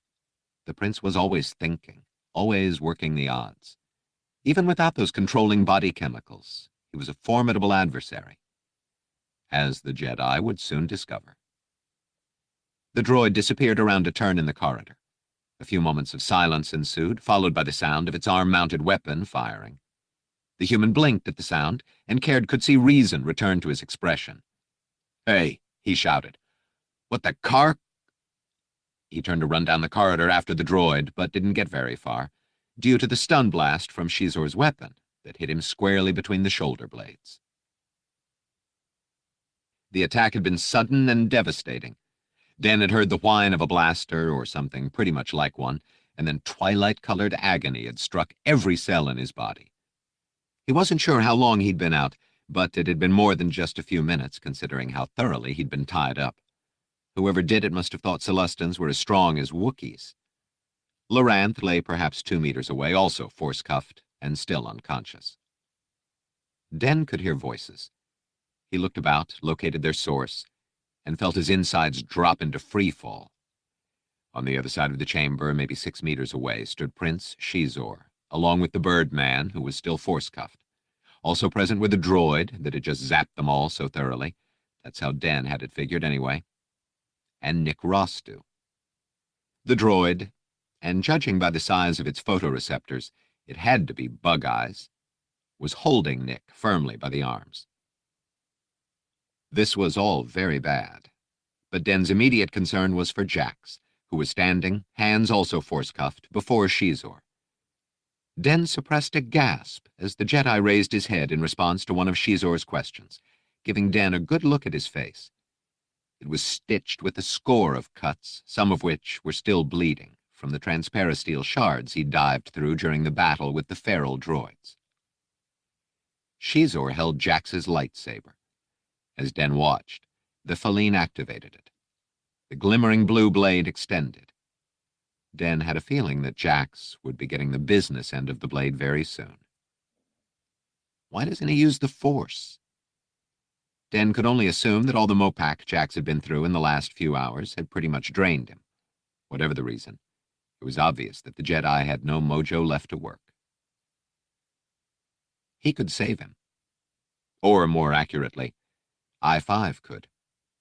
During their pursuit of Xizor, I-5 had alluded to further modifications that he had made with Den's help. One of them had been a programming change in the power-down module. In most protocol units, the activation switch was on the back of the droid's neck, making it easy for just about anyone taller than himself to turn the unit on or off. In the case of I-5 and other models of his line, the switch couldn't be removed completely. It was hardwired into his CPU as a fail-safe. But they'd been able to bypass the circuitry and add a password that could verbally reactivate him. It had to be spoken in Den's voice. Once I-5's audio receptors registered it, his CPU would rekindle itself. If he spoke the password now, I-5 would awaken in time to stop whatever fate Xizor had in mind for Jax. If anyone could do it, the droid could. Den knew. It wasn't a sure thing, but it was without question the way to bet. Still, if he waited, even only a few more seconds, there was an even better chance that Jax Pavan would be out of his hair forever, I-5 would grieve, but grief dies eventually, and Den would have his friend back. He didn't hesitate. He leaned closer to the sprawled droid and whispered, "Bota." I-5's photoreceptors brightened slightly. He was looking at Xizor, who had his back turned. The prince raised the lightsaber over his head. I-5 rose to his feet. Den realized what the droid was going to do and had just enough time to realize also that he couldn't stick his bound fingers in his ears. This is going to hurt, he thought. It did. Standing near Xizor and Jax, with Bug-Eyes holding him in its unbreakable grasp, Nick Rostu realized that he'd been masterfully played. He'd heard of the influence the Feline could exert over other species, how they could sway emotions, manipulate feelings, but he'd momentarily forgotten about it. Understandable, given all that had happened in the past few days, and Xizor had taken full advantage of his inattention. But there was no point in cursing Xizor's name now. The important thing was that the mesmerizing chemical triggers had worn off, no doubt due to Xizor's concentration on Jax. "It's nothing personal, you understand," Xizor was saying to Jax, "but I've been looking for a way to establish an alliance of my own with Lord Vader. The information in this droid appears to be the key, and I have to make sure there are no entanglements that will impede my plan. Your friend here," he nodded at Nick, "was kind enough to lead us to you." Nick saw Jax raise his eyes and look at him, and the look cut him to the heart. Not anger, not even contempt, just weariness. He had to do something. But what? Nick was a trained soldier, and he had no doubts of his ability to take down one or even a couple or three opponents. But Xizor was a Feline, trained in the martial arts, and at the moment armed with a lightsaber, not to mention having the whole pheromone thing going, as well as Bug-Eyes, armed and ready to zap anyone who got out of line. Nick still had his blaster holstered at his hip, but with the droid holding his arm, it wasn't going to do him much good. In fact, even if he could break free of the droid's grasp, it seemed the only advantage Nick might possibly have would be if Xizor was momentarily paralyzed by having to choose among so many options which way to take him out of the game. The lightsaber's crackle sounded to Nick like the thrumming of a taut vibrating cable. The prince raised the shimmering blade over Jax's head. "It's nothing personal," he said again. "It's just business." There was no more time to wait for a miracle, and miracles weren't exactly regular occurrences in Nick's life anyway. He tensed. He had one card left to play, a bit of knowledge that Xizor didn't know he had, and a reasonable chance now of implementing it before the Feline could, quite literally, hand him his head. If he could get the drop on Xizor for just a second, he might be able to delay the prince long enough for the rest of his plan to work. He doubted he'd get much more time than that. Feline were much stronger than humans, and their reflexes much faster. Well, no one said it would be easy. "Zuwuhama," he said quietly to the droid holding him, and then, "Release me." The pressure of 10-4TO's grasp on Nick's arms vanished. Though he'd spoken softly, it was obvious that the prince heard him, even over the hiss and crackle of the lightsaber. Nick didn't hesitate. He leapt at the astonished Feline, his target the upraised hand that held the lightsaber. As he did so, he shouted to Bug-Eyes, "Free the Jedi!" He didn't know how close he'd come to grabbing the weapon's hilt, but it wasn't close enough. Even though taken by surprise, Xizor was able to backhand Nick away, knocking him across the chamber and against the far wall. He felt a searing pain in his chest as he fell. And then, to his astonishment, there was a miracle. Unfortunately, it, too, was very painful. Caird wasn't sure why he had been left alive. He'd figured on a life expectancy of maybe 10 minutes after Xizor had realized his lab and its personnel had been destroyed. By what, Caird didn't know, and didn't want to know. Xizor had muttered something about droids, but how could droids be responsible for such atrocities? Even battle droids were programmed for swift, clean kills, not so much out of humanitarian motives as simple expediency. Whatever had killed those scientists and their assistants had taken their time. They had enjoyed it. He shuddered. If whatever had done this was still lurking about, then the only safe direction for them was straight up. But Xizor didn't seem to care. All his attention was focused on the Jedi. "It's nothing personal, you understand," Xizor was telling the Jedi as he raised the latter's lightsaber. The prince's blaster was still in its holster. Evidently, Xizor favored the Jedi's own weapon for his execution. But then Xizor had always been one for the dramatic gesture. "It's nothing personal." Caird almost smiled. When you took another being's life, it was always personal. He'd looked into the eyes of too many sentients whose existences he'd terminated in the services of someone else's business to know otherwise. His musings were interrupted by something surprising. 2 words, spoken in a low voice by the human who had tried to pose as a Black Sun operative. 2 words that he had heard spoken for the first time only recently by Prince Xizor to 10-4-Tio. Zu-Wu-Hama. The code phrase to control the droid, followed by a quick, quiet command, "Release me." Obviously, Xizor's influence over the human had waned. Of course, he didn't have a prayer of success, but just possibly, the distraction might give Caird a chance. His legs weren't bound. He could run, lose himself in the maze of corridors, and get lost himself, no doubt. And then what? Wander around with his arms still cuffed until whatever tore through that lab like a rancor on Syntho route found him. His wrists were force-cuffed. They weren't bound with something like a rope or plasticord that he might be able to cut on a jagged piece of metal. The only thing that would open them was the key, and Xizor had that. Caird gritted his teeth. He had no choice. Unless a miracle happened, his best option was to wait and hope that Xizor gave him an opening once the force cuffs were removed. And he knew from long experience that there were no such things as miracles. Given that, he was very happy to be proved wrong, even with the pain the miracle brought. 42. "It's just business," Xizor said as he raised the lightsaber. And then Nick Rostu spoke the cryptic phrase that controlled Bug Eyes, ordering him to free the Jedi as he leapt at Xizor.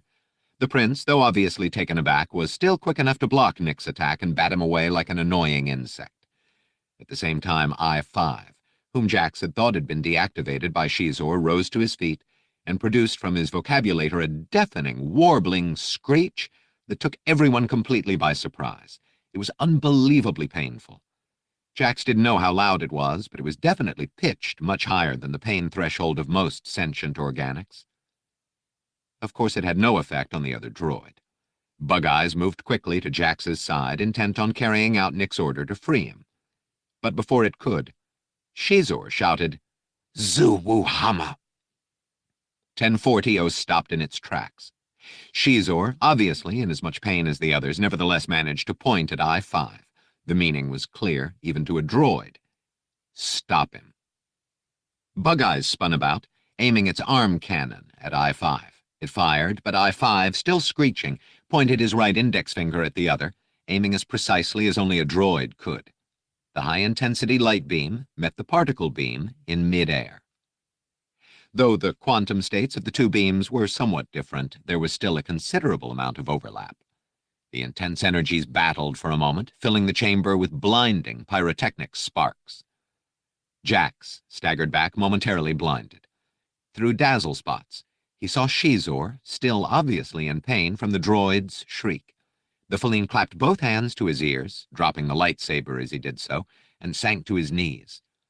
He had evidently thumbed the control to lock earlier, because the blade didn't vanish when the hilt left his hand.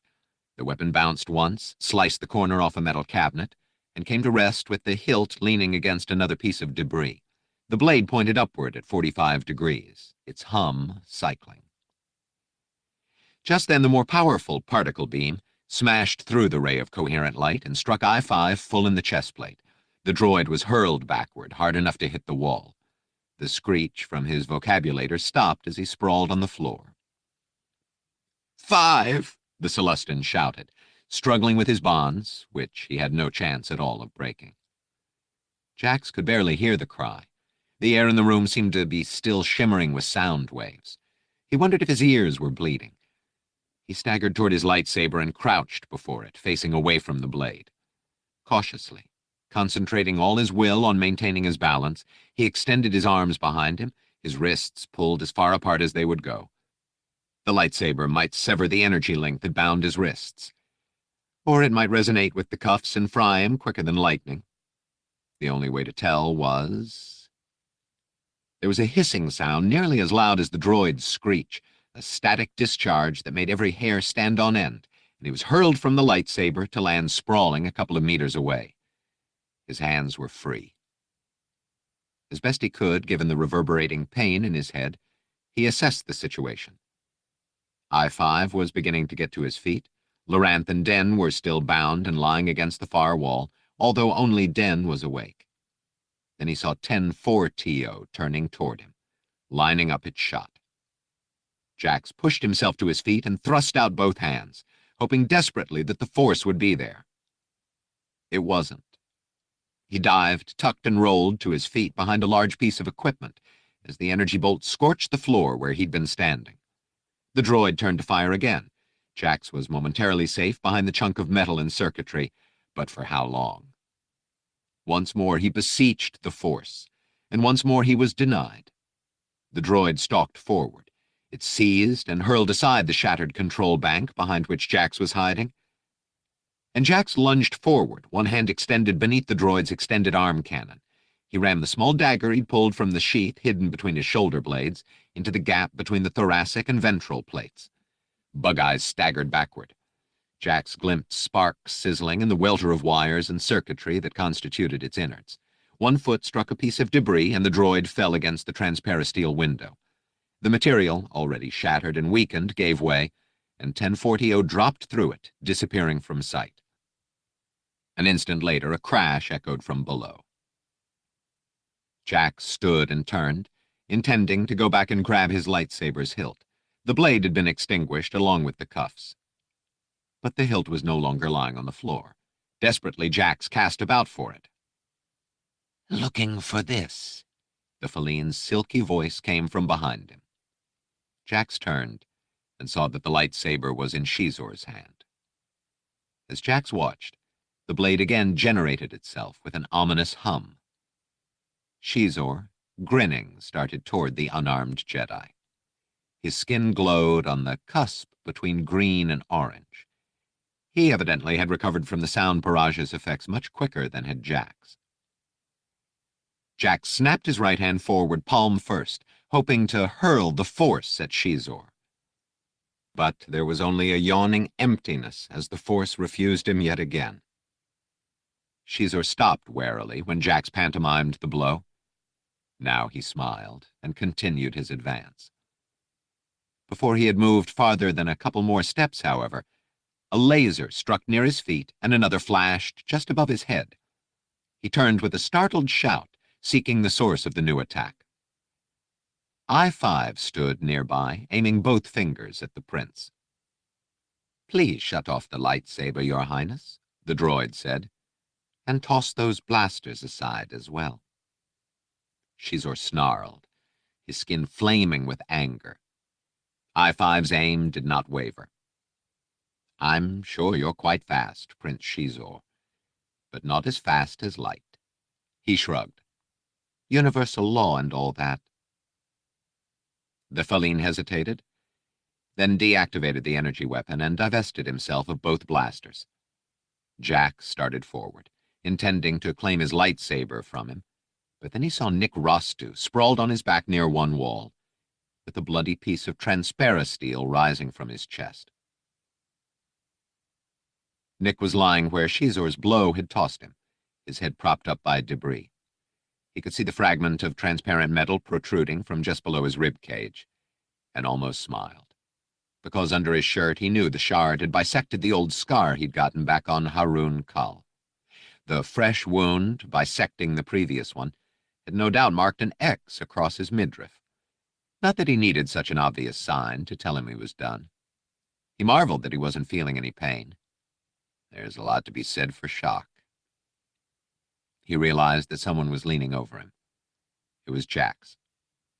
Nick tried to tell him that he was sorry, that it hadn't been him, that Vader had blackmailed him and Xizor had manipulated him.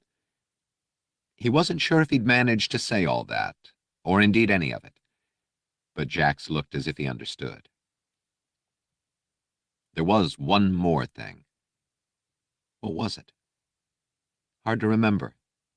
It was like his mind was leaking away with his blood. It seemed suddenly terribly important that he tell Jax something.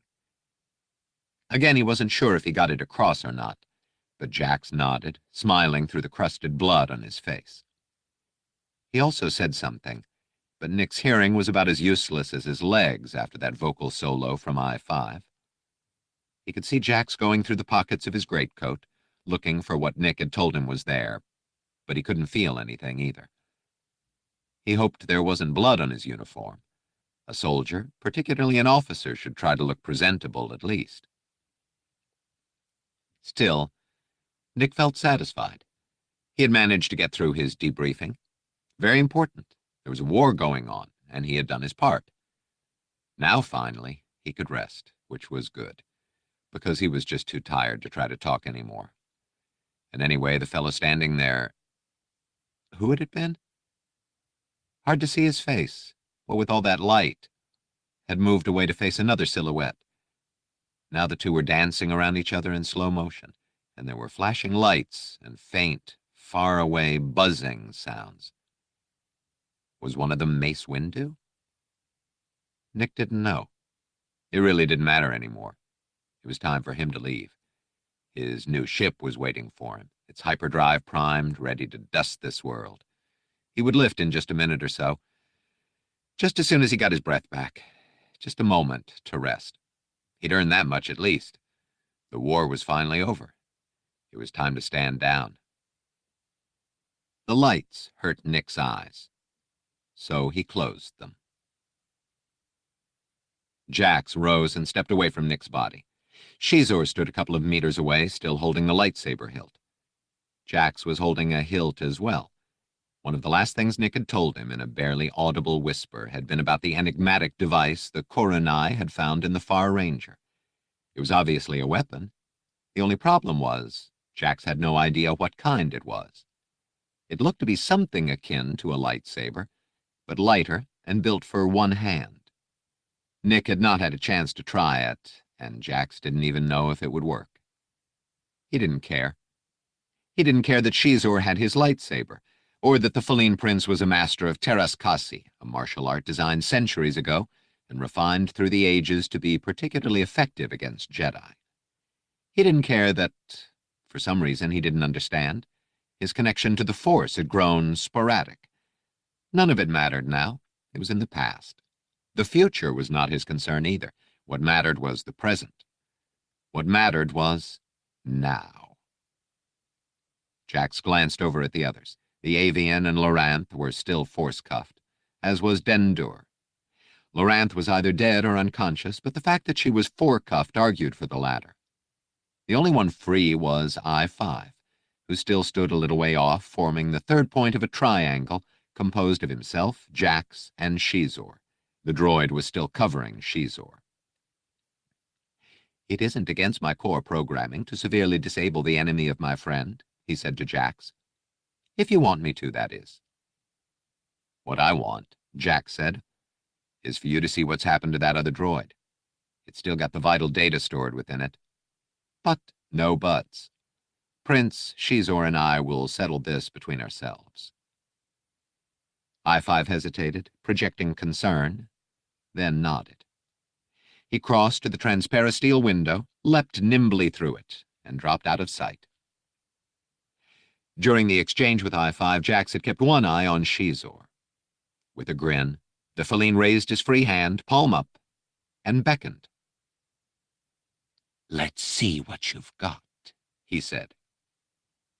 Jax thumbed the trigger button. 43. From the weapon's hilt leapt a thin length of supple metal, immediately followed by the prescribed arc wave of an energy field, this one following the length of the flexible metallic cord. It was a whip, an energy whip. Jax let its bright green length uncoil, then twirled his wrist. The light whip's end singed a larger, ragged circle into the floor in response. He snapped it experimentally, sending a running wave down its length. The tip made a satisfying crack, louder than its wavering hum, as it broke the sound barrier. Jax couldn't even begin to imagine the complexity of the modulation circuitry within the handle. As part of his training, he'd practiced with light whips, but not nearly as often as he'd used a lightsaber. He wasn't nearly as proficient with the whip as he was with the blade, and he wouldn't be getting used to it under the best of conditions. "Very impressive," Xizor said, "but I think blade trumps whip. In any case, I'm sure you'll forgive me for not being chivalrous enough to let you practice a bit." With that, Xizor jerked the lightsaber down in front of himself, brought his other hand over the handle, and aimed the tip of the blade at Jax's left eye as he attacked. Jax backpedaled, trying to gain as much time as he could to get more familiar with this new weapon. It wasn't as elegant as an energy sword, or as powerful, or able to cut through as much. It did, however, have the advantage of length, easily twice that of his lightsaber's blade at full extension. The metallic core's length was also elastic, he found, to a limited degree. The feline brought the blade around and down in an attempt to sever the Jedi's wrist, but Jax blocked it with the thick part of the thong near the hilt. Xizor recovered, twirling the lightsaber around his wrist. Jax flicked the light whip again, sending a traveling wave down its length, snapping the tip with another supersonic crack that warned Xizor to keep his distance. It didn't matter how well-versed the feline might be with a lightsaber, he told himself. No ordinary humanoid could contend with a Jedi one-on-one and expect to win. Even a true Terraskasi adept, harnessing his own inner energy and drawing on decades of honed skill, could hope at best for a draw, and there weren't more than a handful of those in all the galaxy. The prince edged in, corkscrewing to his right, keeping the lightsaber before him. Jax turned slightly, reaching for the Force, and once again he found nothing. He kept his expression blank, but he could tell by the fierceness of Xizor's grin that the prince had somehow sensed his concern. Smelled his fear sweat, most likely, and in that instant Jax realized what at least part of the problem was. All the months of hiding, of constant vigilance to avoid connecting to the Force in an active way, to avoid the possibility of alerting Vader to his presence, had become second nature. And now, in the extremity of his need, he found he couldn't connect. Over the months, he'd come to regard the Emperor's minions, especially Vader, as akin to carrion deathbirds, ever circling overhead, their sharp and cold vision catching the slightest movement below. Call on the Force, and one of them would know, would swoop down and pluck Jax from the multitudes like a single fleek from a vast bevy of them. Even if he was wrong, even if Vader and his myrmidons weren't that constantly watchful, the effect was the same. Whatever the reason, he could not let his inability undo him now. Jax slid his left foot back and turned almost 90 degrees aslant to Xizor. He raised his arm and rotated his wrist, whirling the light whip above his head in a circular pattern. Xizor nodded, as if acknowledging the move. He turned to his left a bit and began to rotate the lightsaber over his wrist, nimbly switching hands at irregular intervals while moving forward. Jax tensed, waiting for the inevitable moment when his opponent would falter, when he could snap the energy braid forward and flick the blade from... Suddenly Xizor ceased the almost hypnotic movement of the blade and leapt over him, tucking and somersaulting while slashing downward. Jax wouldn't have thought anybody but a Jedi could pull a stunt like that. Frantically, he struck up from the circle pattern, wrapping the energy braid around the lightsaber. Blue and green arc waves sparked and sang of conflict, searing the very atoms of the air around them, filling his nostrils with the tang of ozone. But before he could follow through and yank the lightsaber from Xizor's hand, the prince thumbed off the blade's power. The light whip's length dropped, and Jax had to dodge to avoid the deadly lash himself. Xizor landed and reactivated the blade.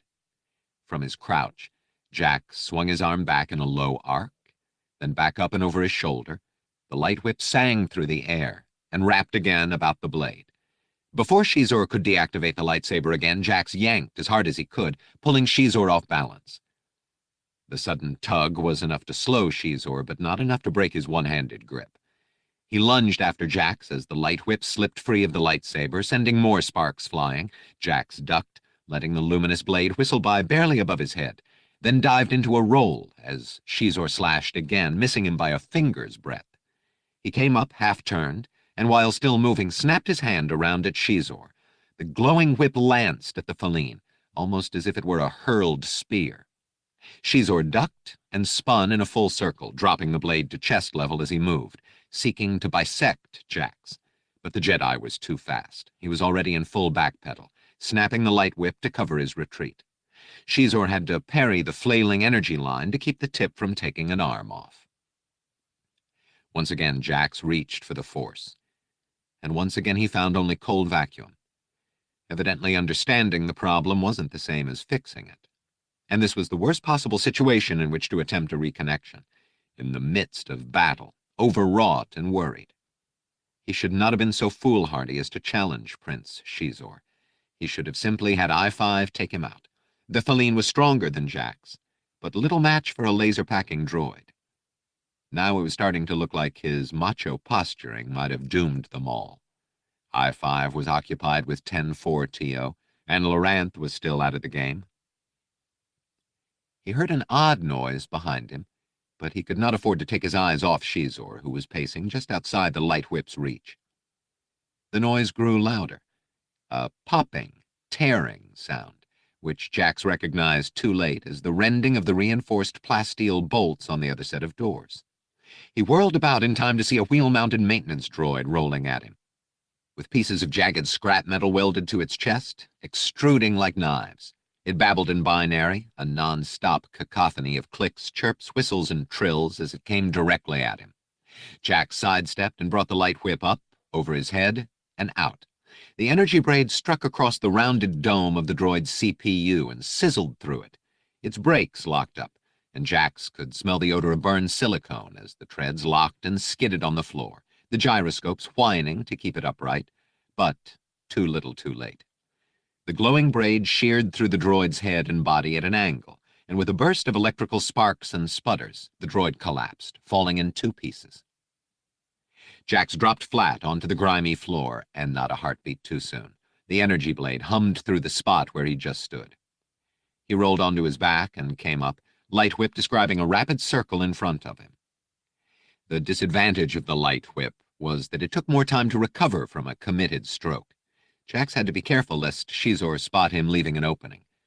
He took a deep breath, allowed half of it to escape. A connection with the Force would sure come in handy about now. "Jax, look out!" Den cried. He half-turned, tried to duck, but too late. A chunk of debris flung by yet another feral droid entered the shattered door, struck him a glancing blow on the head. Momentarily stunned, he dropped the light whip, which fizzled out as soon as it left his hand. He staggered back and caught a glimpse of the droid, an astromech with a makeshift catapult-like contraption secured to its dome that hurled fist-sized pieces of metal and duracrete. Jax was a dead man. Xizor had him. Jax knew it, and the prince knew he knew it. The light whip was out of reach, and Xizor loomed over him, skin flushed crimson with the anticipation of the kill. Jax accepted the fact. Now he would join the Force, and perhaps all those unanswerable questions would be. As if operated by some unknown puppeteer, his right hand shot out, palm forward. Xizor was hurled backward as if hit by a repulsor beam to slam against the wall 3 meters away. Jax felt the Force wrap itself around him, felt the familiar threads attach themselves to him once more. He let them move and manipulate him. He rose to his feet as if levitated. Another gesture, and the rock-tossing astromech flew back against the wall as well, hard enough to rupture its casing. Sparks flew and oil spewed. Its binary echolalia dragged into low distortion as it ran down. Xizor got to his feet, the shock on his face transmuting to anger. Jax held out his hand, and the lightsaber flew from where Xizor had dropped it into his grasp. As he activated it, he summoned the light whip with his left hand. Behind him, he heard Den say, "That's what I call a comeback." Jax understood what had happened.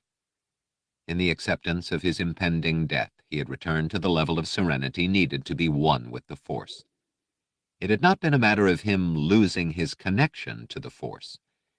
It had been a matter of the Force choosing him once more as a vessel.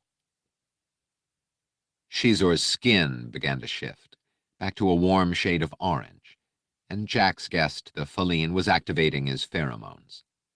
Jax gestured, felt the Force threads around him expand, driving the air currents back toward Xizor.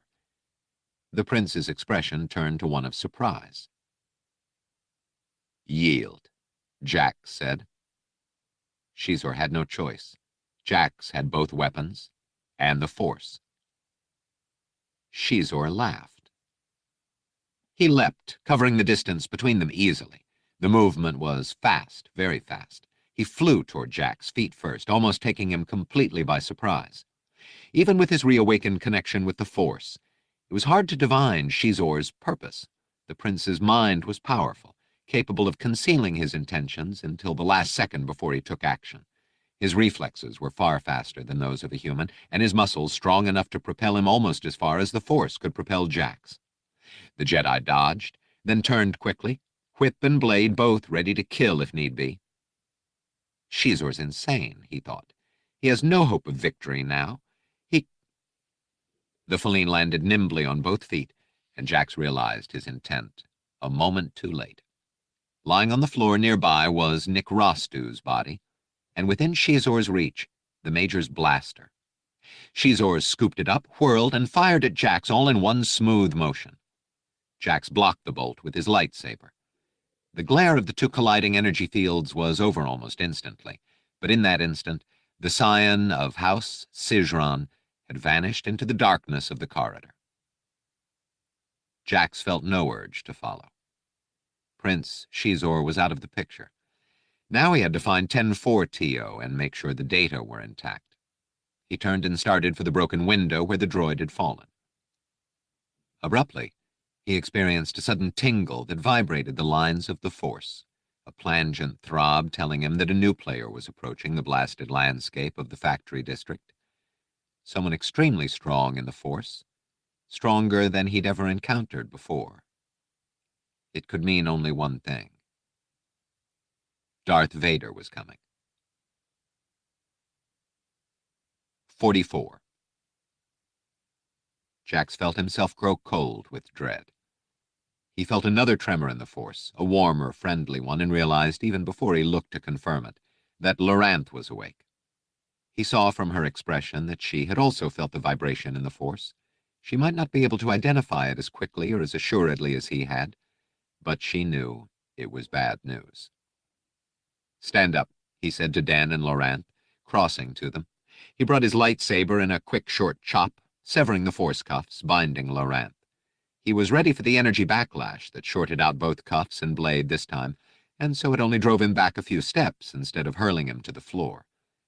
It still packed a considerable punch, however. Loranth staggered back, then recovered, rubbing her arms. "Ow," she said. "Sorry," Jax replied. "Xizor had the only key, and I don't think he could be persuaded to give it up, even if we could find him." He relit his lightsaber and turned toward Den. "Your turn." "Hey, wait a minute," the Celestin said. "Let's not be hasty. I'm sure there's another way to—" Whoa! The clash of the two fields knocked Den on his backside. He rose slowly, giving Jax a glare. "If I ever get a byline again, you, my friend, are in for some serious libel." Jax turned away, clipping the weapon's hilt to his belt. "Hey," the avian said. "What about me?" "You can stay cuffed," Jax replied, "until we get to know you a little better." The avian seemed about to protest, then closed his beak-like mouth with an annoyed click. "Pretty amazing show," Den said, rubbing his posterior. "Can't say I was really all that glad to be ringside, though." Before anyone else could say anything, Jax, alerted by a peripheral vision, looked over to the shattered transparasteel. I-5 was climbing up from below. Good news and bad news, he said before anyone could speak. The fall evidently immobilized 10-4-TO, which was then set upon, I assume by feral droids. It was stripped of its appendages and CPU. Jax went cold. But that means the data are no longer in 10-4-TO's possession, I'm afraid. Silence for a moment. Then Den asked, "And the good news?" "That is the good news. The bad news is that my sensors indicate that the radiation level is higher. You organics need to leave, and I'm not staying here by myself." "It gets better," Jack said. "Vader's coming. He may already be here." There was a moment of shocked silence, and then the avian said, "Now, will someone please get these fripping cuffs off me?" Jax unclipped the lightsaber's hilt again. They'd have to trust the Birdman.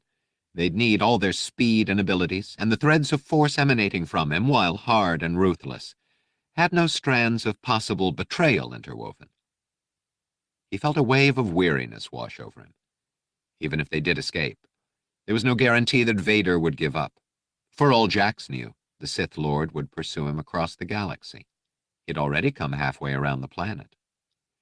Though Jax had no idea why Vader wanted him, it seemed pretty clear that he would not give up until he had either Jax or proof of his death. Jax freed the avian.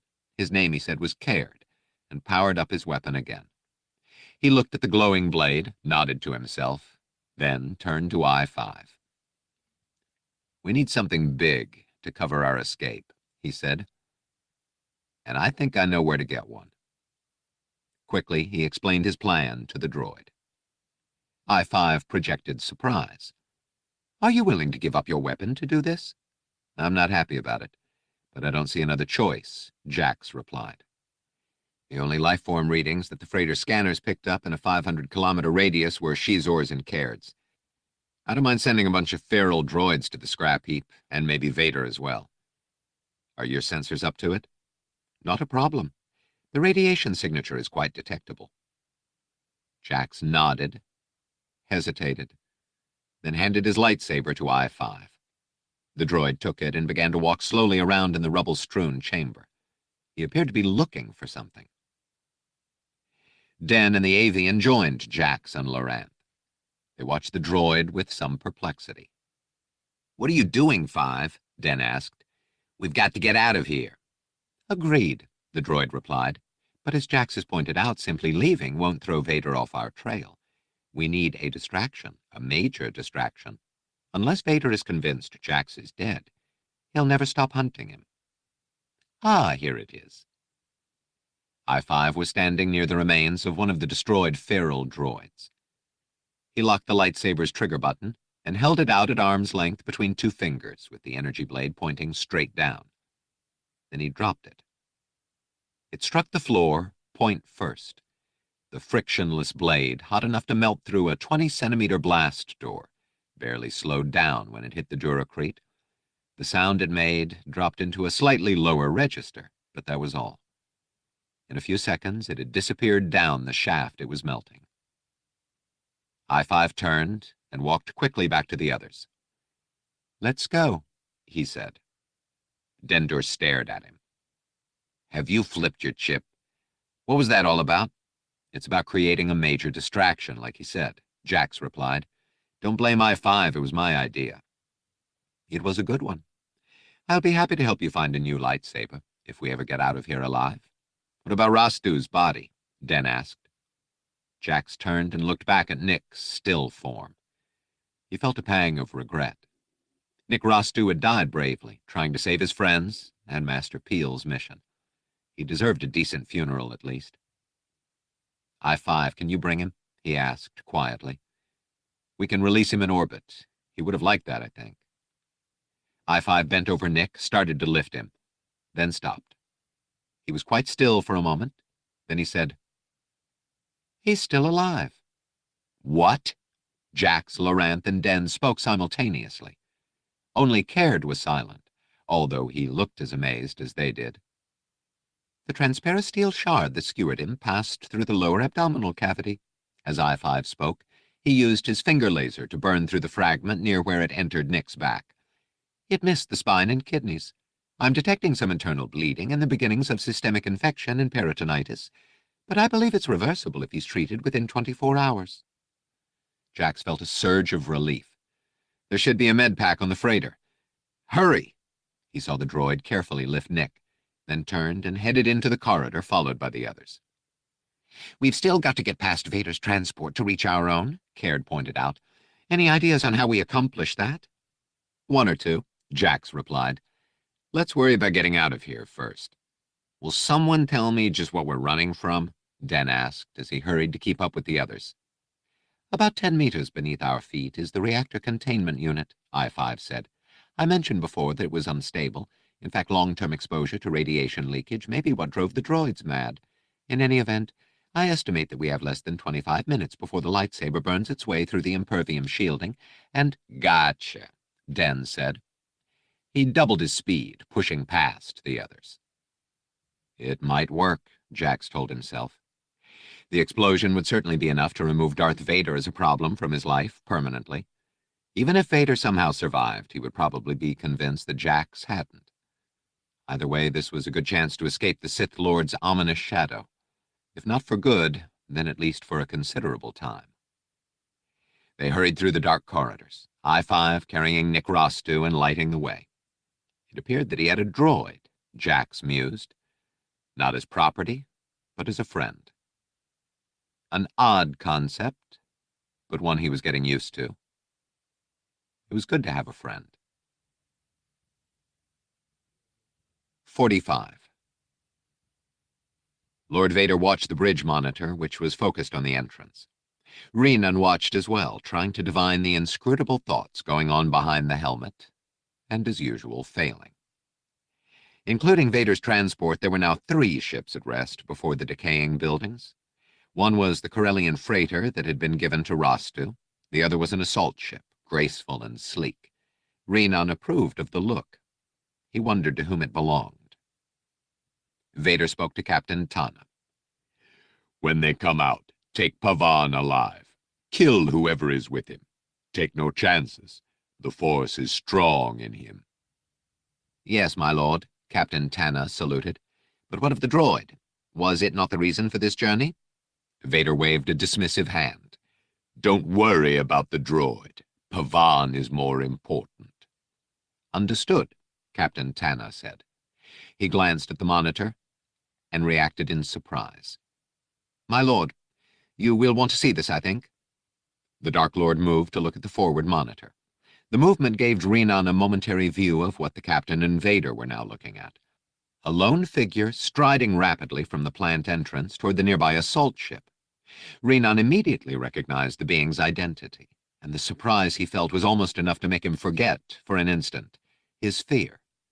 Because certainly one of the last people he would have expected to see in this desolate place was Prince Xizor of House Xizor. The outside cam followed the prince as he crossed the rubble-strewn landscape toward the assault ship grounded nearby. Shall I have him detained, my lord? No, Captain Tana, Vader replied. As a member of Faline royalty, Prince Xizor enjoys diplomatic immunity. He sounded slightly amused. No doubt we'll understand his presence here better after we have questioned Pavan. Renan watched Prince Xizor enter the assault ship. The prince did not so much as glance at the large Lambda-class shuttle, though he could not have failed to see the blazon of the Empire on its hull. After a few moments, the repulsor lifts powered up and the sleek ship fell away from the ground, rising quickly until it was lost to view against the stars. A young, ashen-faced lieutenant looked up from his station. Lord Vader, Captain Tana. Sensors are detecting a buildup of intense heat and radioactivity directly below the droid plant. There's only one possible explanation. The reactor core is overloading, Vader said calmly. He stepped to the console panel and calibrated some instruments, then examined the resulting readouts. 14 minutes until detonation. So much for taking Pavan alive. A pity there will be no opportunity for a second chance. He turned to Captain Tana. Take us up, Captain. When we're out of harm's way, destroy that freighter. My lord, the Jedi Pavan has emerged from the building along with the droid and several others. Excellent. Vader gave his attention again to the monitor. We must strike quickly, while we have the element of surprise. A few warning shots should keep them occupied until our troopers take them. He looked closer. Ready 8 troopers, Captain. That should be enough. Captain Tana looked worried. My lord, he blurted, have you forgotten the reactor? Vader turned his expressionless visage toward Tana. Renan shivered. He knew what looking into those black orbs felt like. I forget nothing, Captain, including insubordination. Are we clear on that? Captain Tana swallowed audibly and nodded. Caird was feeling considerably more optimistic. And why not? After all, his prospects for the future had improved immeasurably just in the last couple of hours. He'd gone from being a prisoner to freedom, and had apparently fallen in with a group of malcontents who, if not exactly friendly toward him, at least were not particularly disposed to let him die, which was fine with Caird. They didn't all have to be Nest brothers. All he asked was that they let him come along until some outpost of civilization was reached. He could find his own way from there, thank you very much. He had no intention of going back to Midnight Hall, however. He was done with Black Sun. He would never have a better chance to disappear from their crosshairs than now, assuming, of course, that he and present company could escape the imminent thermonuclear explosion. Even if Xizor somehow survived as well, there would be no reason for him to seek out Caird, since he would not want any mention getting out about his plan to replace Underlord Perry with a droid replica. All of that, however, was in the future, which was an even riskier place to dwell than the past. Caird knew that if he didn't want his tail feathers singed in a really hot fire, he had best look to his present situation. They rounded a corner and, much to Caird's relief, saw the entrance in front of them. How much time left? He asked the droid. 12 minutes, 14 seconds. You don't sound happy, the Celestin gasped, running hard to keep up. Prep time for the ship to lift is at least 5 minutes, and even at top atmospheric speed, it'll take us another 4 or 5 to reach minimum safe distance, I-5 said. We're cutting it very close. Maybe too close, Caird thought grimly. But here was the way out, finally. They emerged from the factory, and Caird found himself staring into the muzzle of a blaster cannon mounted on the underside of a Lambda-class shuttle not 20 meters away. Jax saw the huge shuttle looming over them, saw one of the blaster cannons swivel toward them. No doubt Vader thought he'd won. He didn't know that in a few minutes they would all be incandescent dust, or he'd be gone by now.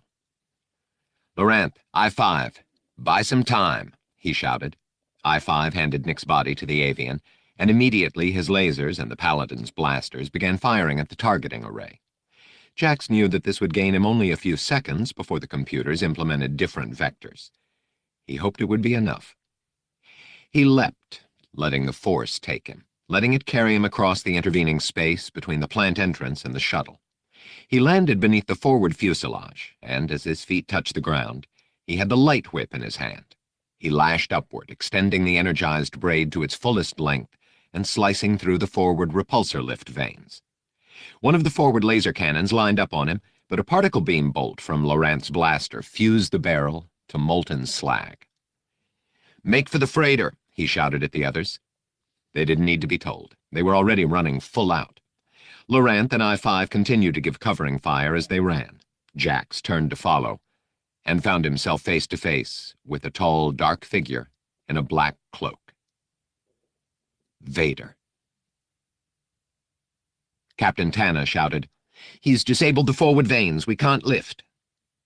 Time to go, Renan decided. This shuttle was doomed, and the other ship represented his only possible chance of survival.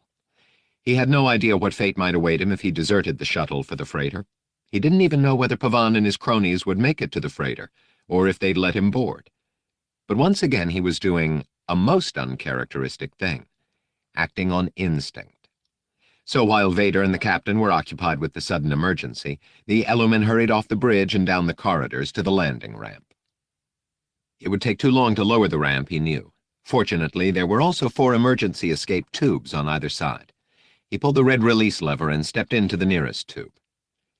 The drop was only about 10 meters, the landing, due to the repulsor cushion, barely hard enough to notice. Renan stepped out. He had only one chance for survival, he knew, and that was to convince Jax Pavan that he was not an enemy. He gathered up his robes, preparing to dash for the other ship, and to his surprise found himself in front of the very one he was seeking. It wasn't Vader, Jax realized after an instant's shock. He wasn't sure who it was. He recognized the species as an Eluman, but that was all. "Listen to me," the Eluman said urgently. "You must take me with you." "I have something. Tell me later," Jax said. He grabbed the other's arm and ran for the freighter, half dragging the surprised Eluman with him. They reached the ship and dashed up the ramp. At the top was the depressurized main airlock. Jax raised the ramp, watching it rise with agonizing slowness. Finally, it closed. He slapped the comm switch and yelled, "Lift!" He heard the muffled throb of the repulsor lift engines and felt a G-force that nearly pulled him to his knees before the ship's gravity kicked in. He ran through the corridors that led to the cockpit, not looking to see if the Eluman was following. The cockpit was crowded. I-5 was piloting with the Paladin in the co-pilot's seat. Den stood behind them, watching tensely. The Avian and Nick Rostu were nowhere to be seen. Outside the cockpit was the night sky, with one of the smaller moons in view. Jax peered over the droid's shoulders. "Time?" he asked. "Estimating 1 minute 48 seconds to minimum safe distance," I-5 replied. "Approximately 2 minutes to detonation." Jax gripped the back of the droid's chair. They could still make it. The ship climbed at a steep angle. Jax studied the rearview monitor, which showed a magnified view of the factory district. The Lambda shuttle was still floundering as the captain and crew tried frantically to bypass the damaged vanes. But it was already too late. He glanced at the chrono beside the monitor. 5, 4, 3, 2, 1. The monitor went white. After an instant, polarization filters cut in, and the luminosity scaled down. Below them was a mushroom cloud, expanding and unfolding through colors of green, purple, and orange. A moment later, the shock wave hit them. The Far Ranger bucked, the view of the fireball bobbing crazily for a moment. The A-grav field held the internal environment steady, and they were already too high for the freighter to be thrown off course. I-5 checked the readouts. Explosion yield was approximately 12 kilotons. No sign of hull damage. Radiation levels minimal. Shields holding. "We made it," Loranth said. "With a whole 10 seconds to spare." "Do you always have to shave it so close, 5? Den commented. "Have you no sense of drama?" Caird entered. "Your friend's back in the crew's quarters," he said to Jax. "Still breathing, still unconscious." I-5 stood. "I'll do what I can to stabilize him. If any of you know someone with access to a Bacta tank, now would be a good time to call in a favor when we get to wherever we're going." Jax slid into the pilot's seat that I-5 had just vacated. "I hope he knows enough medical procedure to help Nick." "He does," Den said. "He spent 6 months on a Rimsu, and he's a quick learner, as you've probably noticed." "He's also raised an important point," Jax said. "Where are we going? Down level, up level, or off-world?" There was a moment of silence as the others digested this. It was true. There was no real reason to return to the Yam sector. He had failed Master Peel's mission. He hadn't retrieved the data 10-4TO had been carrying. Loranth was looking at a sensor readout. "The blast left a crater 80 meters across," she said. "I think we can assume that Vader is dead." Jax shook his head. "No," he said. "He's not." 46. They ultimately decided to head for a safe haven that the Birdman knew of, a place used occasionally by Black Sun to hide beings toward whom other beings harbored ill will. The flight was taking several hours due to the decision to avoid a suborbital trajectory in favor of flying low and cloaked. Den wasn't complaining. He was grateful for the chance to rest. The past 24 hours had been quite a ride, as intense as anything he'd experienced in the Clone Wars. They'd acquired 2 new passengers, Caird, the Nadiji, and Haninum Tik Renan, an Eloman. The latter said little, preferring to huddle by himself, somewhat away from the others. Neither Jax nor Loranth could sense any clandestine motives from him, and so there was no reason not to believe his story that he had deserted Vader's ship at the last possible moment to escape the reactor explosion. Ah, yes, Vader. At first, no one had believed Jax's conviction that the Sith Lord lived. The reactor core explosion had reduced a considerable amount of the factory district to radioactive rubble. But Jax had brought up the playback of the last few moments before the blast as recorded by the ship's rear cam. Just as the Far Ranger had taken off, it was possible to see the blurred image of a life pod ejecting from the rear of the shuttle, heading in the opposite direction from the freighter. "He's alive," Jax said. "I'm sure of it." Den had been sorry to hear that. But the big question, as far as he was concerned, wasn't so much, what do we do about Darth Vader, as, when do we space? Because the only course that made any sense at all to him was to pile as many parsecs between them and the core worlds as possible. The Birdman, Caird, understood that. His argument, which Dan agreed with, was that they shouldn't even bother with the safe house. They should just haul back on the stick right now. Den was willing to wait long enough to be sure that Rostu would live, but after that, his vote was for the same action, even though I-5 pointed out that such unauthorized flight plans tended to disrupt air and space traffic, which in turn tended to bring the system police, and usually not in the best of humor. The Eloman was also anxious to leave Coruscant. He was hoping Jax could somehow help him accomplish that. Toward that end, he had given the Jedi something that he thought might be of use in some way, if Vader really had escaped the reactor explosion. He'd presented it to Jax just a little while ago. Jax looked at the holocron in his hand, which Renan had just given him. He recognized the patterns marking it at once. A Sith holocron. Very ancient and valuable. And perhaps very useful to you if Vader lives, Renan said. I-5 took it and examined it. His photoreceptors brightened in surprise. "If nothing else," he said, "it may serve as a piece of memorabilia." Jax looked at him. "Memorabilia? It's the same holocron your father tried to buy from Zippa the Toydarian," I-5 said. "I recognize it." "Come on," Den said skeptically. "It's been 20 years, give or take a—" I-5 just looked at him. Den made a gesture of defeat. "Right, you're a droid." The droid continued. "Supposedly it contains many lost secrets of the Sith.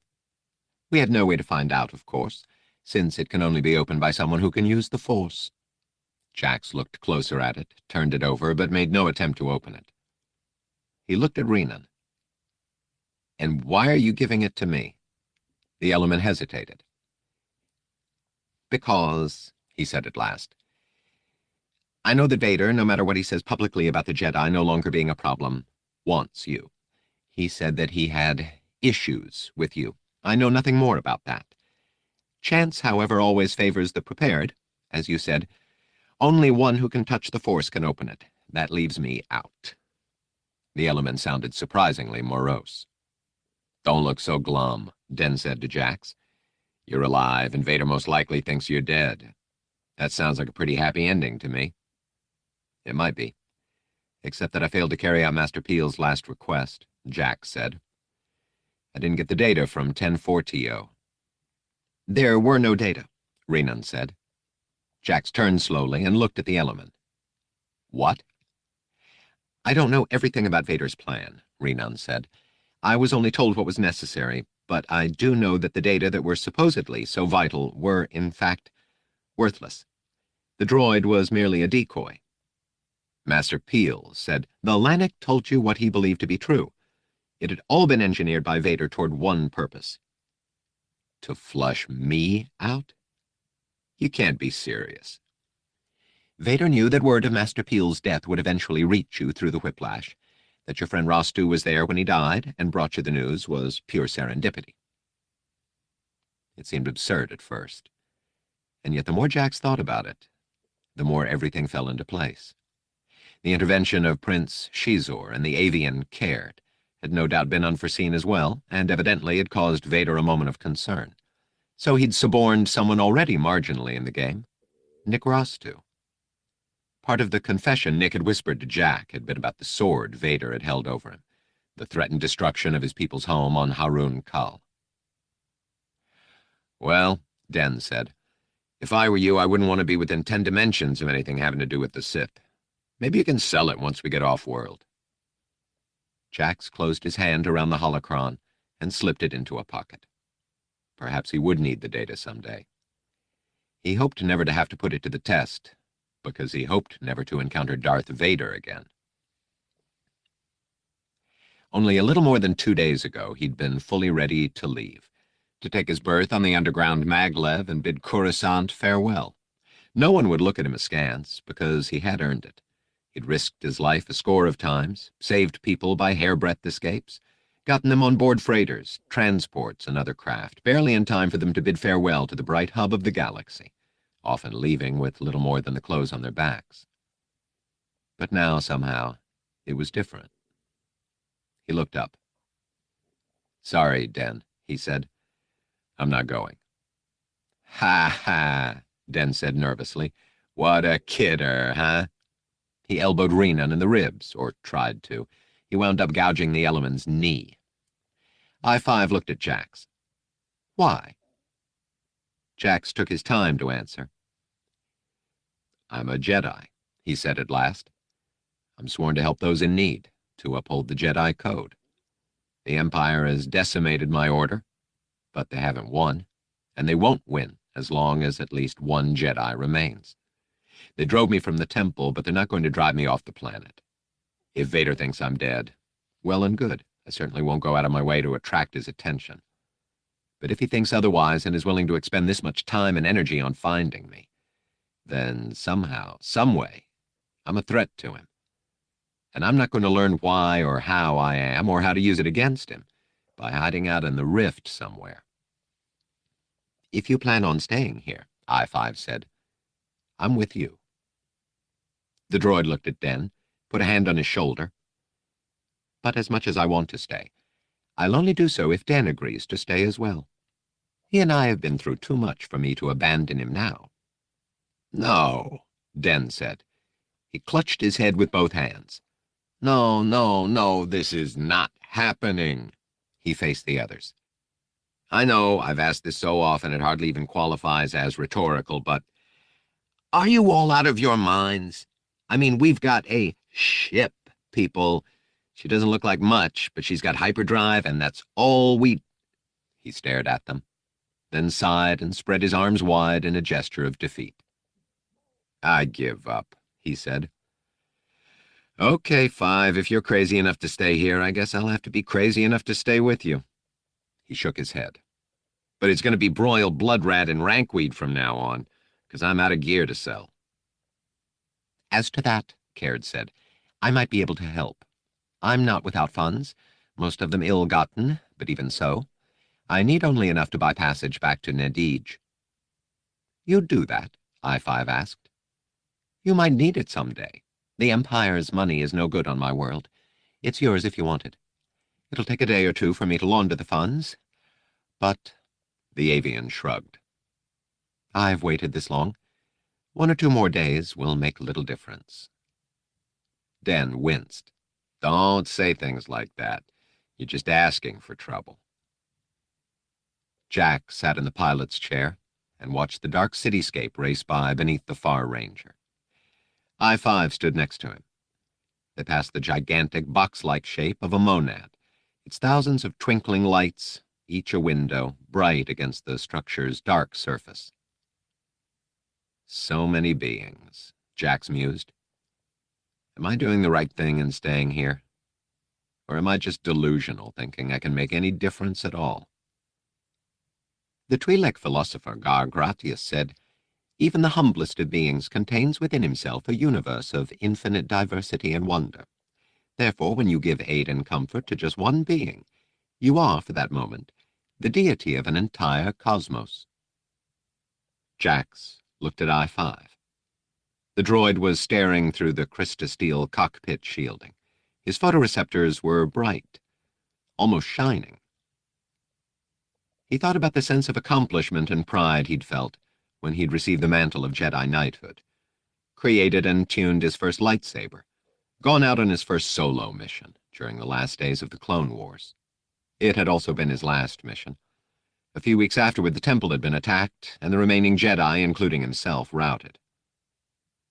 He shifted position, and something in one of the pockets of his coat dug into his side. He pulled out the reliquary, opened it, and looked at the jewel within. Exposed to the light once more, it began to glow, cycling from black through the spectrum to purest white. Caird noticed the effulgence and peered over Jax's shoulder. "Pyronium. I have never seen a sample that large and unflawed before. Where did you get it?" "A gift," Jax said. "Years ago from a fellow Padawan, Anakin Skywalker." He stared at the glowing element, then closed the container and returned it to his pocket. Anakin, along with nearly all the rest of the Jedi, was gone now. The Order of the Jedi Knights, once a beacon of hope and justice, had been all but extinguished, save for a few fading sparks. But at least one of those sparks could still be fanned.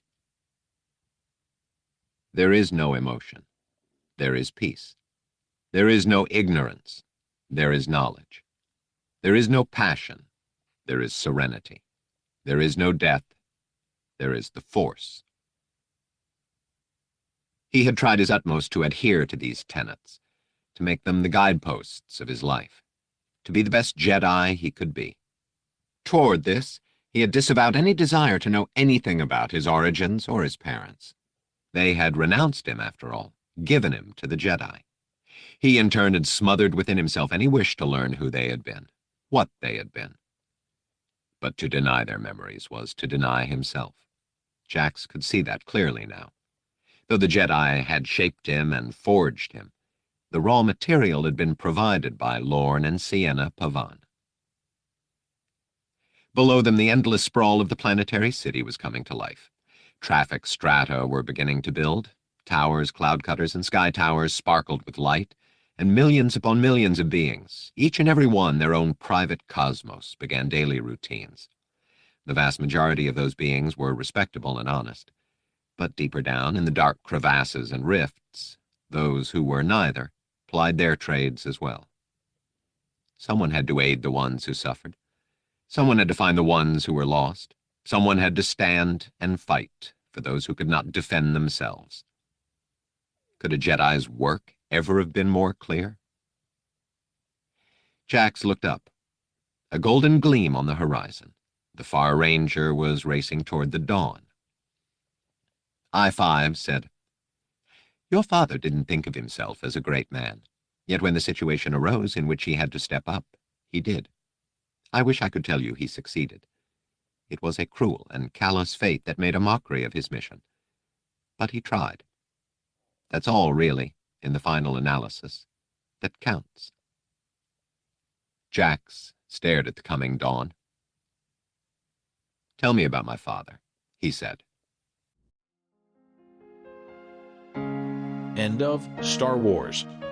Coruscant Knights, Volume 1, Jedi Twilight. Part 2 of 2. Restored and remastered by The.Archivist Publishing.